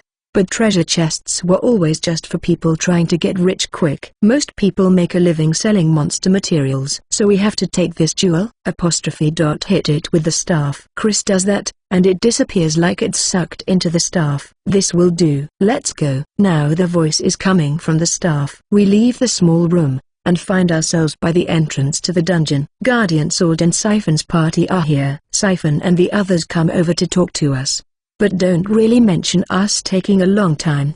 Did time freeze? Then we report to the guild. There's a lot of excitement over the 50th floor being beaten, and the end of the dungeon being reached. We leave the Titan's corpse in the storeroom, and we're taken to a conference room to report about our fight with it. Some people tirelessly take notes, surely to put documents together. Good job. Did it drop treasure? Asks Reese in the end, but come to think of it, it didn't. The relief over having beaten it and the voice echoing in my head made me completely forget about that. I think the rewards are different for everyone. I heard a voice when I left the dungeon too, says Jake, and everyone nods. Voice? I didn't hear that. I heard Carlotto's, but apparently they received stuff like new skills and divine protection, and of course, no one goes into more detail than that. The members of Guardian Sword will probably report it to the rest of the clan, but I guess it can be bothersome if other people know their skills. All I can say is that their expressions lead me to believe it wasn't bad at all. Walking in Another World, Chapter 503, Rowdy Festival. The sun is setting by the time we're done in the conference room, and when we leave the guild, the square inches front of it is pretty rowdy. There are more stalls than usual, and a lot of people. People are celebrating the conquest of the dungeon, says the owner of one of the stalls, who we know. Also, Layla's father Will, the feudal lord, put up the money, so everyone is eating for free. That explains why there are so many people. I see people wearing uniforms of the Magius Magic Academy too, and small children whose job it is to carry things. I'm hungry, says Hikari while pulling my sleeve. That boss fight took a long time, and it was followed by us reporting to the guild, so we haven't eaten. Can you hold on a little longer? I want to bring Elsa and Alto.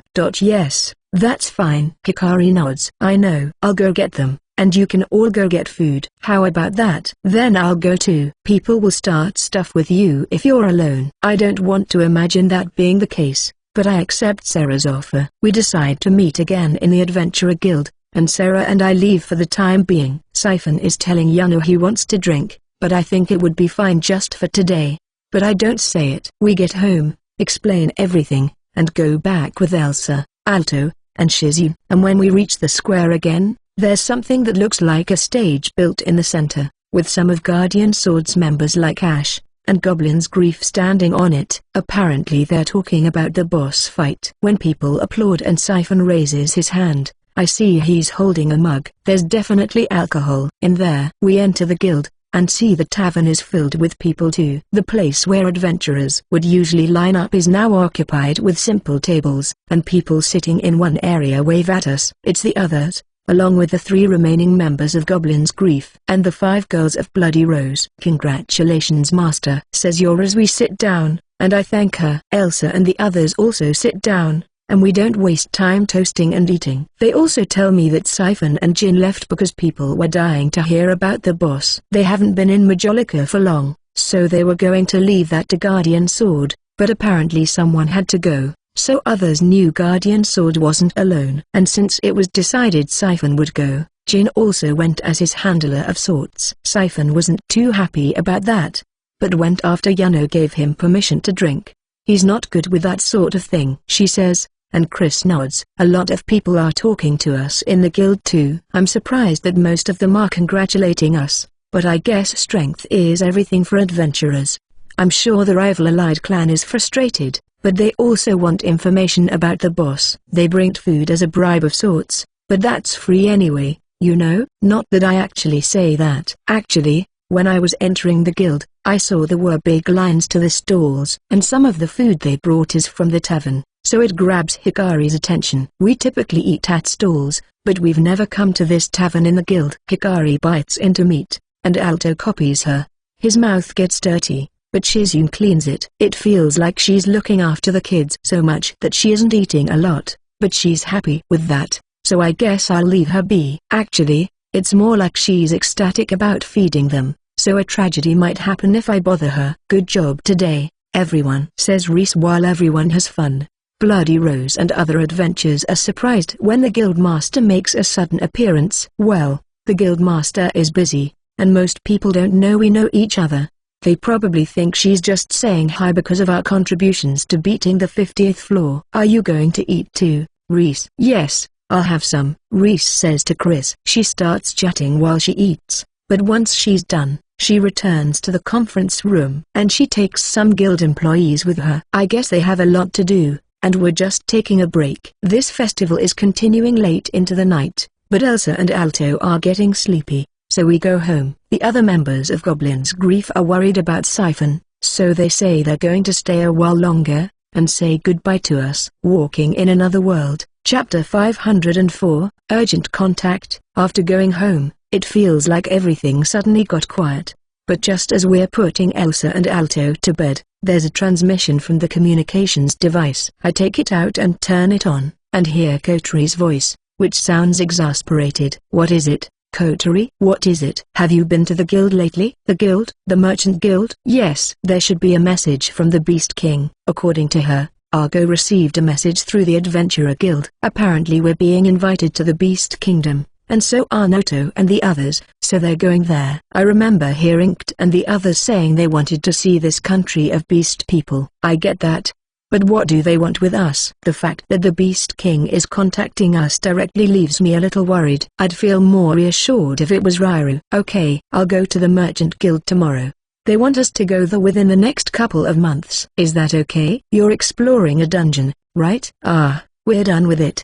But 2 months. Would we make it if we walked there? I don't know, because we still have to deliver Calotos to the dungeon in the Dragon Kingdom. Anyway, I need to think about getting a wagon, but not before talking about this with the others. I don't know if that's enough time. But I wanted to go to the Beast Kingdom anyway, so I'll try. Really? But the Beast Kingdom has wagons pulled by magic beasts, so I think it will be faster once you get there. Then I could use the golems to pull a wagon. But the problem is how it would look. Guardian Sword knows about my golems, so how about I say I got them from a treasure chest in the dungeon? Maybe I should talk to Reese about it. But Kotori, did Argo and the others say what it was about? They said they couldn't say anything or it would spoil the fun. Don't you think that's awful? But they still feel like they want to go to the Dragon Kingdom? Well, Swiren said Kotori used to sleep while holding the beast people children in the faraway town, so I guess she doesn't mind any of that if Fluff is on the horizon. Anyway, Chris and Ruriku are still awake, so I tell them about going to the Merchant Guild tomorrow, and what Kotori said. And Ruriku tells me I should not consider a magic beast wagon, with an intense look on her face. All I can do is silently nod. But I wonder what they want. An invitation from the Beast King. Could it be? Yes, it's almost time for the tournament. Tournament? Yes, the Beast Kingdom decides its king through a martial arts tournament. It's held every 5 years. Every 5 years? Wait, not that. They decide who's king through a martial arts tournament. Power is everything in the Beast Kingdom of Lath, and everyone can participate, even humans or elves. But what would happen to the name of the kingdom if a human won? I think it would change. But it's mostly run by ministers and civil officials, so there wouldn't be crazy changes in policy if the king changed. So is there a point to changing the king? It's an old tradition. According to Ruriku, once you become Beast King, your opinion gains weight. But then it still has to be evaluated to see if it would benefit the country. Also, most people who win the martial arts tournament tend to not be good with politics, so they defer to their subordinates. And the current king has been sitting on the throne for 20 years. That's a long term. Some races among beast people live long lives. Yes, every country is different, and if the people are happy with that, I guess that's what matters. Also, apparently the Beast Kingdom is one of the oldest out of the 7 countries. But are they trying to get us to take part? Considering who the Beast King is, that is a possibility. But I also heard that people who participate are more likely to get permission to go to the dungeon. So he contacted us because he heard we're conquering dungeons? That could be it. But in any case, we won't know until we get there. Yes. And Sora looks raring to go. Well, it's the only country I haven't visited yet, although I only passed through the Empire, so I don't know if that counts. But permission to go to the dungeon. Maybe I should look into it a bit before going. Walking in Another World, Chapter 505, Retainer, Part 1. When I wake up in the morning, I see Chris with a tired expression. What's wrong, Chris? I ask, and it turns out she didn't get enough sleep. Sorry, and Kalotos apologizes. By the way, only I, Mia, and Chris can hear his voice outside the dungeon. Since he's, I guess, possessing her staff, Chris is the one who has to deal with him. And he's apologizing because he is so curious about the outside world, that looks completely different to him, that he was talking to Chris up until not long before the sun came up. So Sora, I want to go to the dungeon today. Apparently he picked up a reaction on the 25th floor. Yes, let's go. I'm curious, he says right away, agreeing with Chris. The 25th floor. He says it's that statue next to the staircase to the next floor. Yes, that statue looked similar to the one in that small room. But what is the significance of that? The issue is the monsters that appear on that floor. Orcs and orc zombies aren't that much of a threat, but it's tough to move forward when there are so many. Don't worry. The monsters won't get near. Kalotos answers as if he read my mind. We discuss this with the others after breakfast, and we all agree to go, but it's just going to be our party. Siphon is too hungover to move, and Jin and Geets are staying in case something happens with Elsa and Alto. They say that because they think there's a chance someone might try to kidnap them because they live with us. You're famous, for better or worse. Who knows if someone might take them hostage to force you to gather materials for them. It might be hard without someone watching out for you at a time like this. Jin says that ever since clans started going deeper than the 45th floor, a lot of merchants have been coming here from outside. Merchants who have been here for a long time probably won't come after us. But he says that some merchants who came here to get rich might try to do so no matter what. I should probably talk to Will about this. In any case, this is something we're going to have to think about after doing what Kalotos wants. But before we go to the dungeon, I stop by the Merchant Guild to receive the message from the Beast King. I'll probably forget it if I don't take care of it first. When I get to the Merchant Guild, they hand me a letter, which I store in the item box, and we head straight to the dungeon. We enter through the 26th floor, and go to the 25th floor from there. Map shows me reactions from monsters and other people. I think most people who were partying last night are taking today off, but there's a good chance the people here right now haven't even heard about it. I would assume at the very least that's the case for the people in the center of the floor. We head straight to the stone statue, but strangely enough, no monsters approach us. I told them to buzz off, says Kalotos after I tell everyone what I see on map. Apparently the others can hear him too, so his voice really is still audible in the dungeon. We reach the statue without facing a single monster, but it's getting dark by the time we do. Yes, it's strong. No doubt about it. The light coming from Chris' staff starts flying around the statue. It really does look like it. Yes, like the statue in that small room. Ruriko says,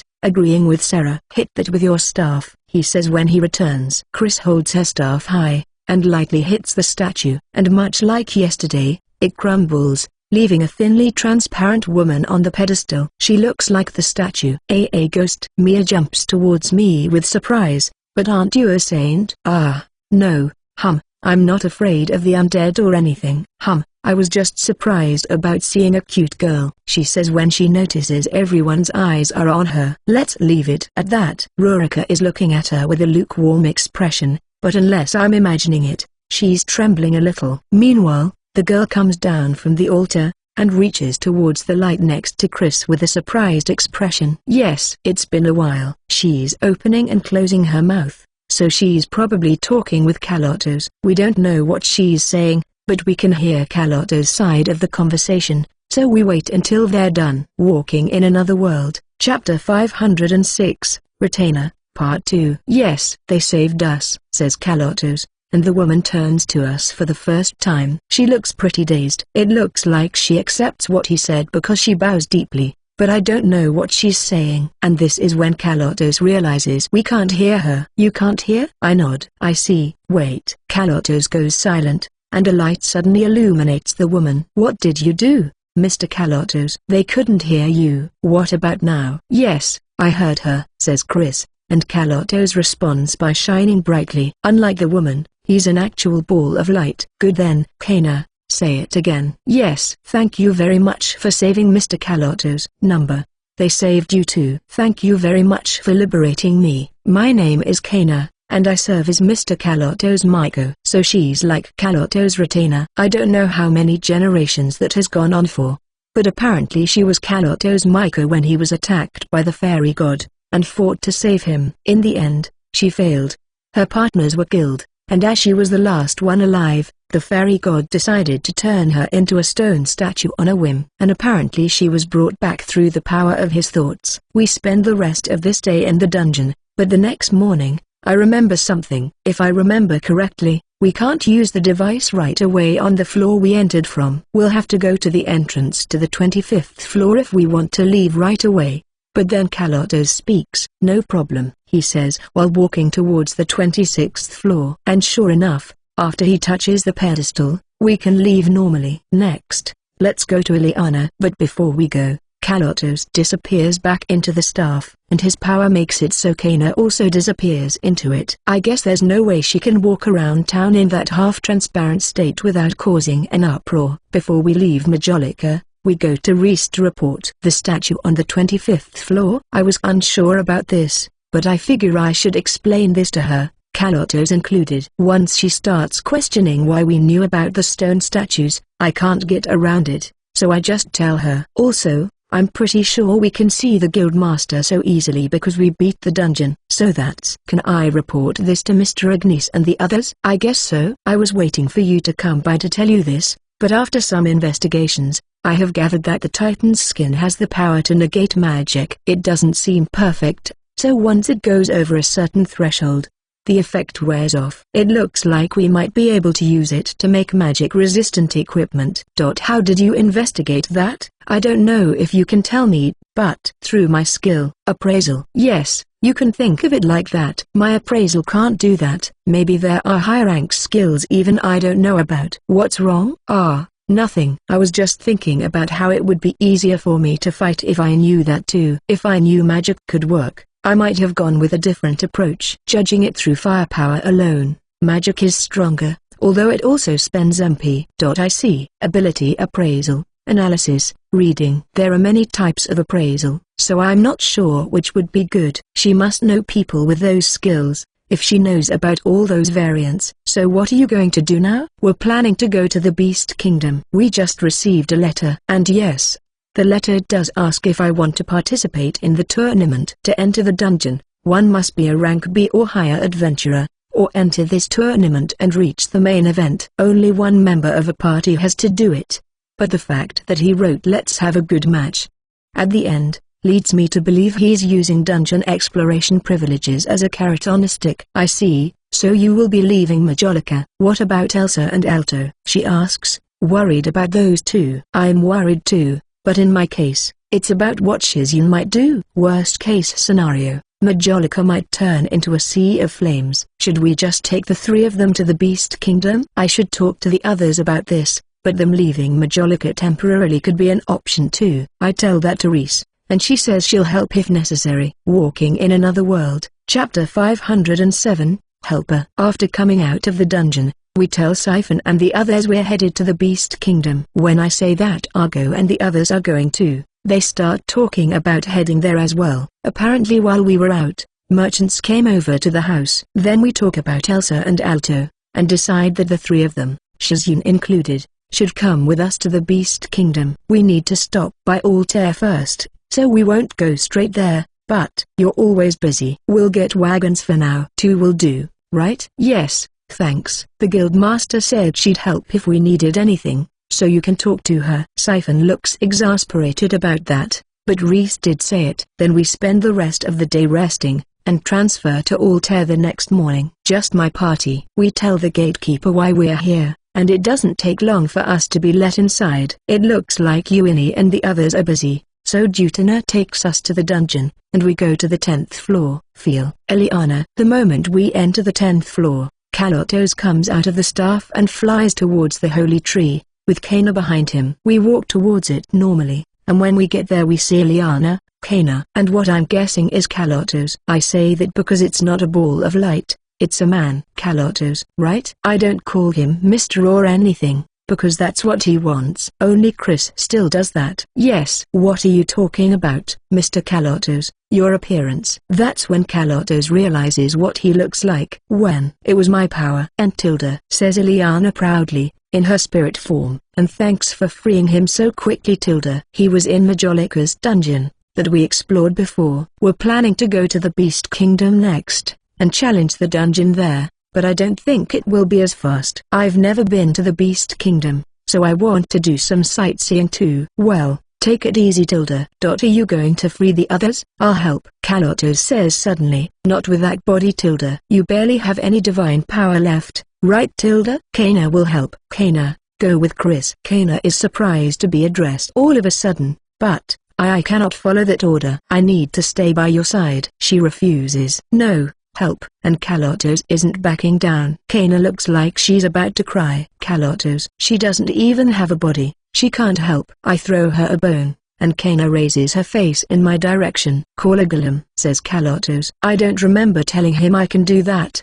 but I guess Chris told him. I summon the humanoid golem, and Kalotos puts his hand on it. The golem changes shape, and looks without a doubt like Kana. You can possess, he says, and Kana nods weakly, before putting her body over the golem. The monochrome golem gains color, and turns into Kana. Can you move? No problems. Kana moves her limbs. No problem, she says weakly again, and Kalotos nods with satisfaction. Kana, help Chris, and see the outside world and report. So basically, Tilda, Kalo wants you to see the outside world in his stead, Tilda, and to tell him how it changed, Tilda, says Liana. And Kalotos nods. Does that mean I should send her here with transfer from time to time? I think Kalo is connected to Kana, Tilda. She can probably send her consciousness here, Tilda. And what happens to the golem when she does? Turns back into a normal golem, I guess, Tilda. Do you know how, Kana, Tilda? Why yes. It's all right, but not too frequently. Help Chris, Liana says. Transferring her consciousness like that takes energy, so she can't do that all the time. Come to think of it, Chris said Kalotos was interested in the outside world,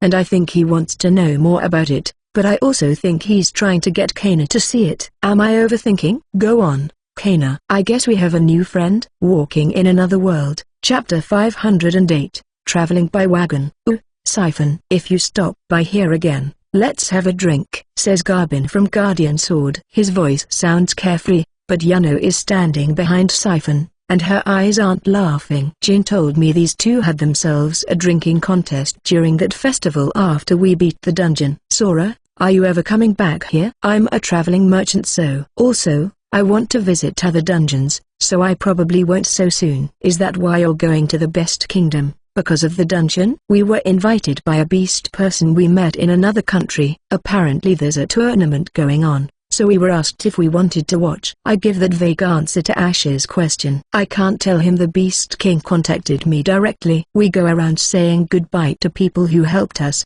and leave Majolica. The plan is to head west, go through a town called Alta, and go to Preeks. Then head north and enter the Beast Kingdom. I'd like to go to Maia, the capital of the magic state of Ifar, but it's out of our way, so we can't this time. We'll go the next time, when we're more relaxed. We have a house here, so I can transfer here in no time. I'm planning to do that too when it's time to conquer the dungeon in Preeks. In any case, we have wagons arranged for us by Will the feudal lord, and the guild master. It's like I'm showing off that we not only participated in beating the dungeon, but we have connections to powerful people too, and this helps Will too. It shows that he's close to powerful adventurers. I'm a little worried. About what? Elsa and Alto rode on a nice wagon the other time too. If they get used to this, they're going to have trouble when it's time to use a regular one. Rurika is talking about how the wagon they rode on the Republic of Eldo was a high-spec one, that was comfortable and shook very little. It's true, the public ones I rode on in the beginning were uncomfortable, and actually, didn't really have proper seats, because they were used to transport cargo too. Conversely, this wagon has cushioned seats and plenty of space. Incidentally, there is my party, along with Elsa, Alto, Shizune, Kana, and Goblin's Grief, so we take turns riding on the other wagon. Currently, It's Hikari and Mia who are with Goblin's Grief on the other one. Kana is looking out the window, silently watching the scenery. She hasn't been with us for long, but we told Siphon and the others she's someone we met in the Dragon Kingdom. She can eat, and the food she takes in is converted into magic energy. This was done by Kalotos and Ileana, so the golem feels more human. I guess that's the sort of thing we can expect from gods. Actually, I feel like they did this so she could tell them what food tastes like. Maybe we're partially to blame for cooking and eating in front of Ileana. Should we camp around here? The sun is going down, so we take some distance from the road and get ready to camp. Mia, Elsa, Alto, and Shizune take care of the cooking, while the drivers tend to the horses. The rest of us use the wagons to make a sleeping area. They're big, but we can't all lie down and sleep in them. Once the food is ready, we all sit in a circle and eat, including the drivers. After we're done, we decide the order in which we'll keep watch, and go to sleep right away. But despite us telling Elsa and Alto they can sleep in a wagon, they want to stay outside. They're not being considerate or anything, it's just more fun, and a new experience for them. Everyone's keeping watch at some point, except for Elsa, Alto, and the two drivers. Map doesn't show any monster reactions, and few people. And it's common courtesy to not camp close to strangers. Sometimes people huddle together, depending on the place, but that's mostly when people are on foot, or there's been sightings of monsters near the main road. We spend a peaceful night, and stay in all to the next day, before continuing on to Preeks. Walking in Another World, Chapter 509, Preeks. We arrive at Preeks a week after we left Majolica, and decide to spend the night here. This is where the other dungeon of the Magic State is located, but it feels kind of deserted, because it's less active compared to Majolica. There used to be entry restrictions to the dungeon here, so a lot of adventurers left. And it looks like many of them never came back, says one of the drivers. Yes, that's how Siphon and his party ended up in Majolica too. Shizune turns away when she hears that, likely because she knows something. Also, it seems the feudal lord here is also a problem. He has been favoring some adventurers, which upset others. He also sent knights and adventurers to the Dark Forest when it was time to defeat the Demon King, and many never made it back, reducing the population and worsening the overall safety. He's put in measures to welcome adventurers going to the dungeon, but according to the driver, that's not going well. And I looked it up later, but apparently this dungeon is pretty gimmicky too. Siphon says this dungeon only has 20 floors, but every floor is a field, so once you're in, you probably won't come out for 10 days. The 20th floor doesn't have any monsters except the dragon that's its boss, but dragons are strong anyway, so it's tough to beat. Dragon materials are worth a lot, but that doesn't mean anything if you can't beat it, and a lot of people have lost their lives trying. That said, the dragon was beaten a few months ago, and the commerce of its materials that happened for a time became a talking point between adventurers. Dragon. I've heard from Kotri how it was. They were accompanied by knights until a certain point, until they were unable to keep up, leaving the 6 of them to beat the dragon. Kotri also said that the way there was the toughest part, especially with the desert and lava fields. That said, the desert is apparently a good source of profit. There are monsters that look like cacti, and the flowers that bloom from them at night are valuable to alchemists. You're going to explore the dungeon here eventually, right? Yes. It was supposed to happen after Majolica.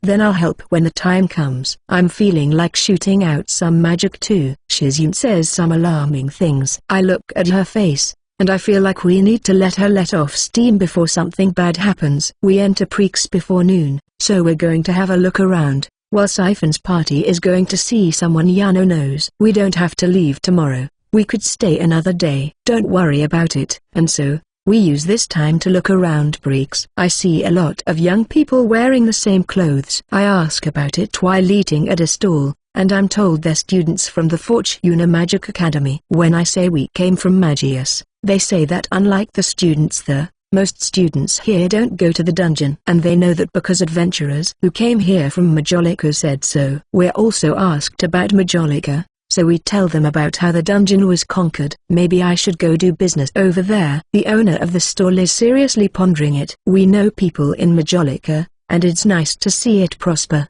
But it'd be a bit bad for us if this place was empty by the time we came here to explore its dungeon. I can source food and disposable items from other towns with transfer, but stalls sell food we can only eat in these towns. Master, that's bad. We need to conquer all stalls, says Hikari with a serious tone. Then we look around general stores and stores that sell equipment, and while they're not badly stocked, they aren't doing too well because there aren't many adventurers. I get a few magic stones and ore, along with materials like wood. It's pretty cheap, and these are things I can use with alchemy and creation, so it never hurts to have them. So Preeks turned out like this, says Shizune after we returned to the inn. When she was in Preeks before, she basically only went back and forth between the inn and the dungeon, and she even went to the dungeon by wagon, so she never walked around town. They were told it was for safety reasons, but now she knows it was to limit their freedom. And considering how Alicia was, they probably didn't want them to learn about this world. I tell her that,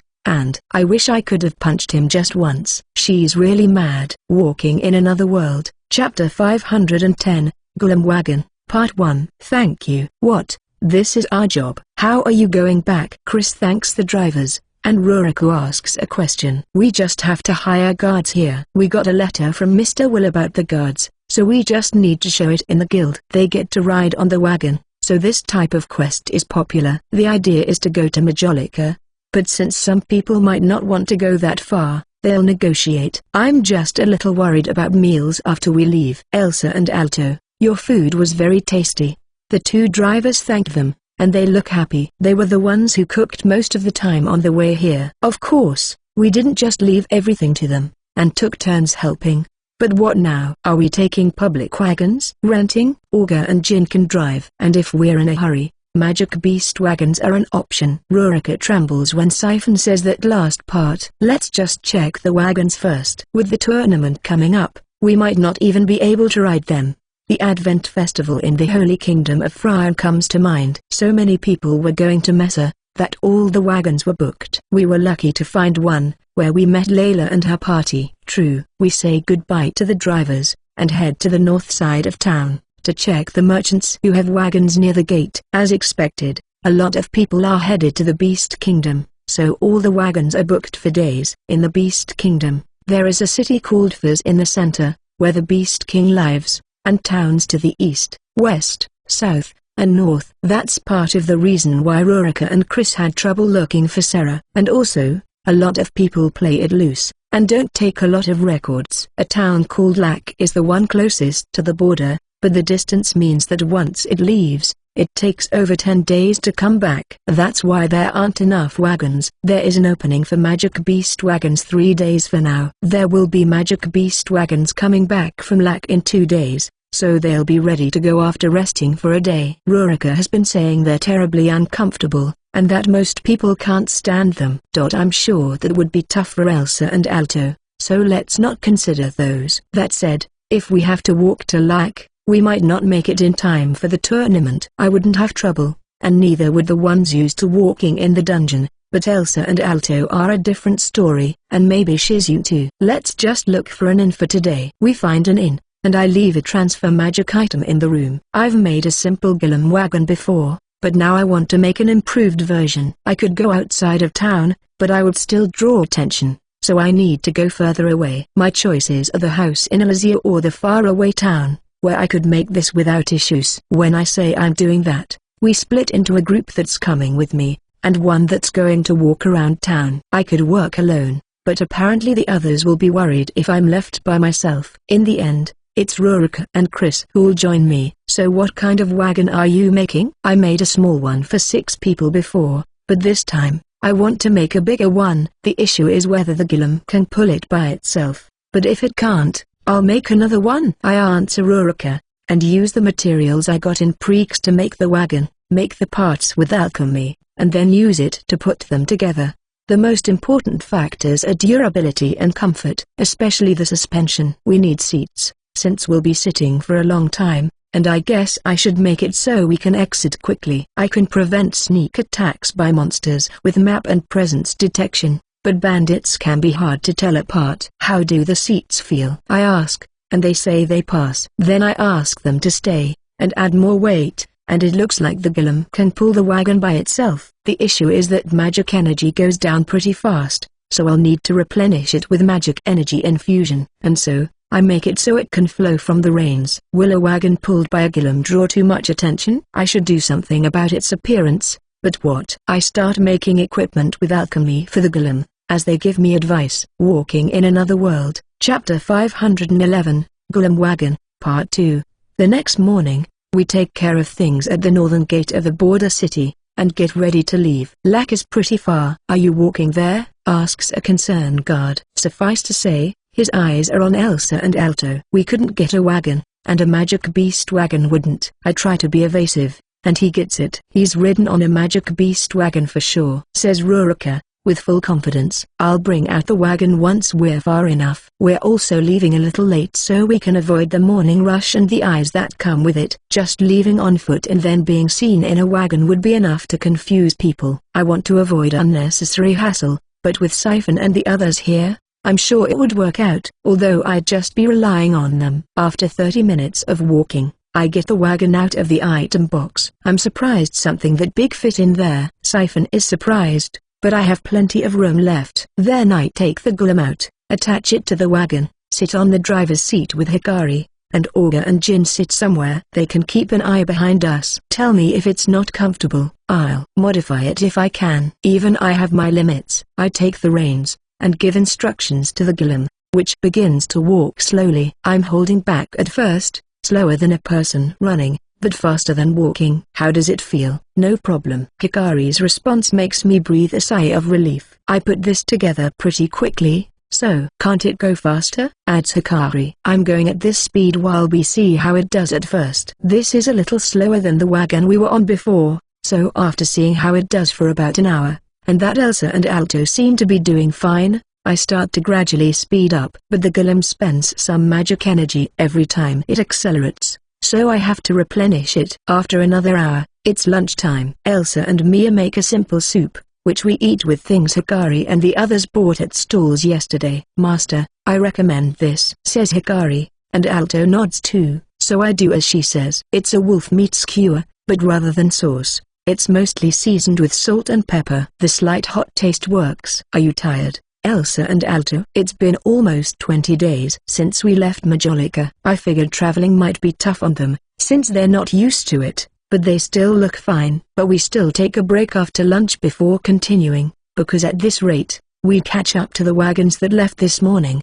The main roads of the Beast Kingdom are wider than in other places, so we could overtake them easily. But I don't know how they would react if they realize this wagon is pulled by a golem. Should I use concealment to eliminate its presence? I think about this as we keep moving, and use concealment as a way to increase its proficiency too. When the sun starts to go down, the presences of the wagons in front of us split to the left and right, probably to get ready to camp before it gets dark. Master, I can see wagons. I can also see a few parked wagons, and keep going while keeping an eye on them. Some people look our way, but they don't really react. Should we get ready to camp too? I check map, and see we're far enough away. We just have to leave before them tomorrow. We could keep running throughout the night if we were in a hurry, but at this pace, I don't think we need it. I use earth magic to level the ground, and make a cooking area as well as a sleeping area. Chris says we don't have to worry about rain, so we aren't pitching tents. The weather is nice,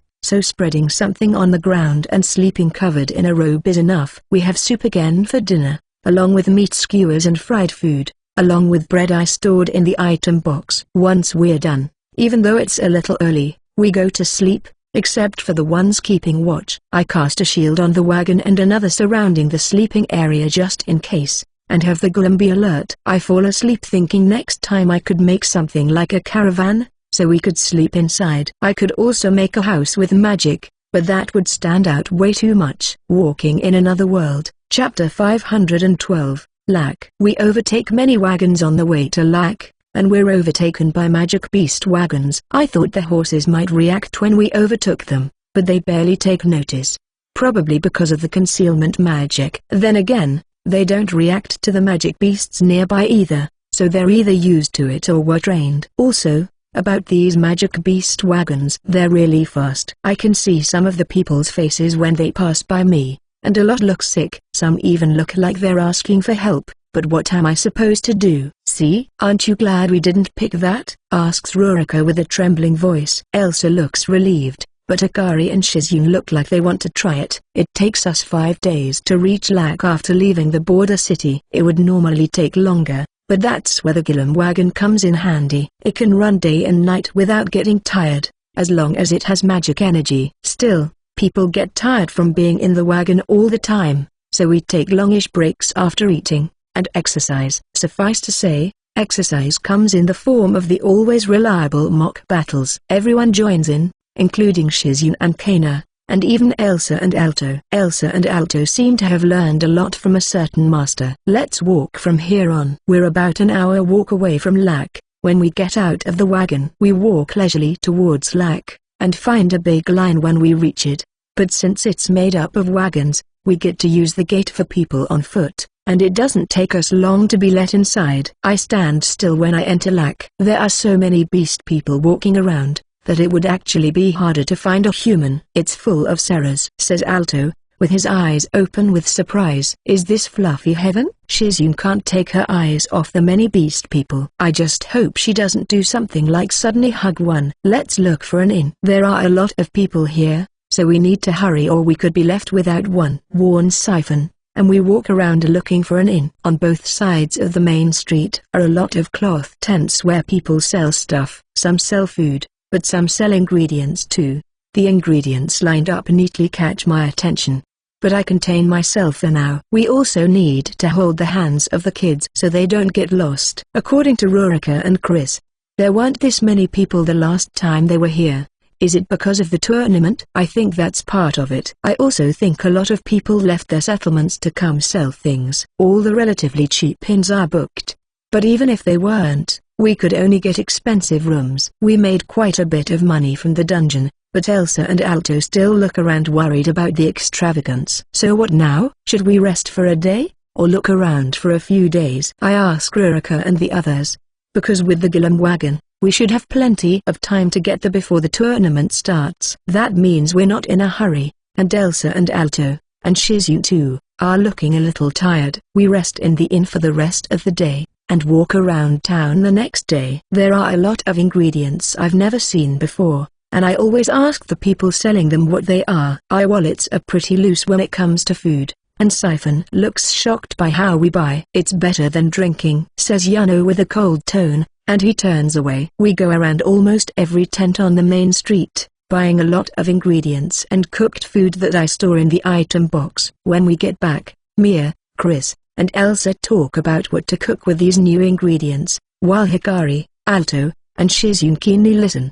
The next day, we ask people about stores for adventurers, and regular clothing stores, and buy clothes. The three kids are treated like dress-up dolls, and Elsa and Alto look really tired by the end. I'm really sorry for being unable to stop Shizune's rampage. Even I have trouble with that, says Rurika with an awkward smile. At least it looks like they had fun. And Shizune herself wouldn't want them to dislike her. As for Mia, she looks at all sorts of clothing, but buys cloth. Is she planning to make clothes herself? 3 days later, we leave Lac, and head for Fez, the city in the center where the Beast King lives. Walking in Another World, Chapter 513, Central City Fez, Part 1. The headquarters of the Beast King, Fez. There are 3 distinctive buildings here. One is the Beast King's castle. The current king always adds his touches, so I definitely can't call it beautiful. However, it's said that facilities in the castle are pretty good, because the best people in their fields also changed them. The second is the fighting arena where the tournament takes place. It looks like the arena that I've heard exists in the Empire,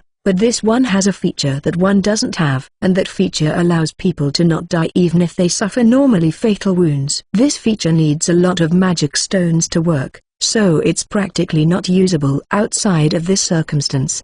The third is the dungeon. It's a tower type, and its height surpasses even the castle. Chris told me it has 100 floors, but it doesn't actually look that big from here. Apparently there's some spatial warping going on inside. Ah, Sora, this way. Our first stop in Fez is the Adventurer Guild, where we decided to meet yesterday through the communications devices. And when Kotri sees us, she waves. There are 2 reception desks in this guild. One is a regular one, and the other is just for the dungeon. It reminds me of the Adventurer Guild in Majolica. Ooh, Siphon, you really are with Sora's party. Argo, I heard from Sora that you got your heart broken. Siphon and Argo start poking at each other, like they haven't met in a while and are happy to see each other. I never said he got his heart broken. Argo is glaring at me with his face turning red. But I'm innocent. Shizune, I'm glad you're okay.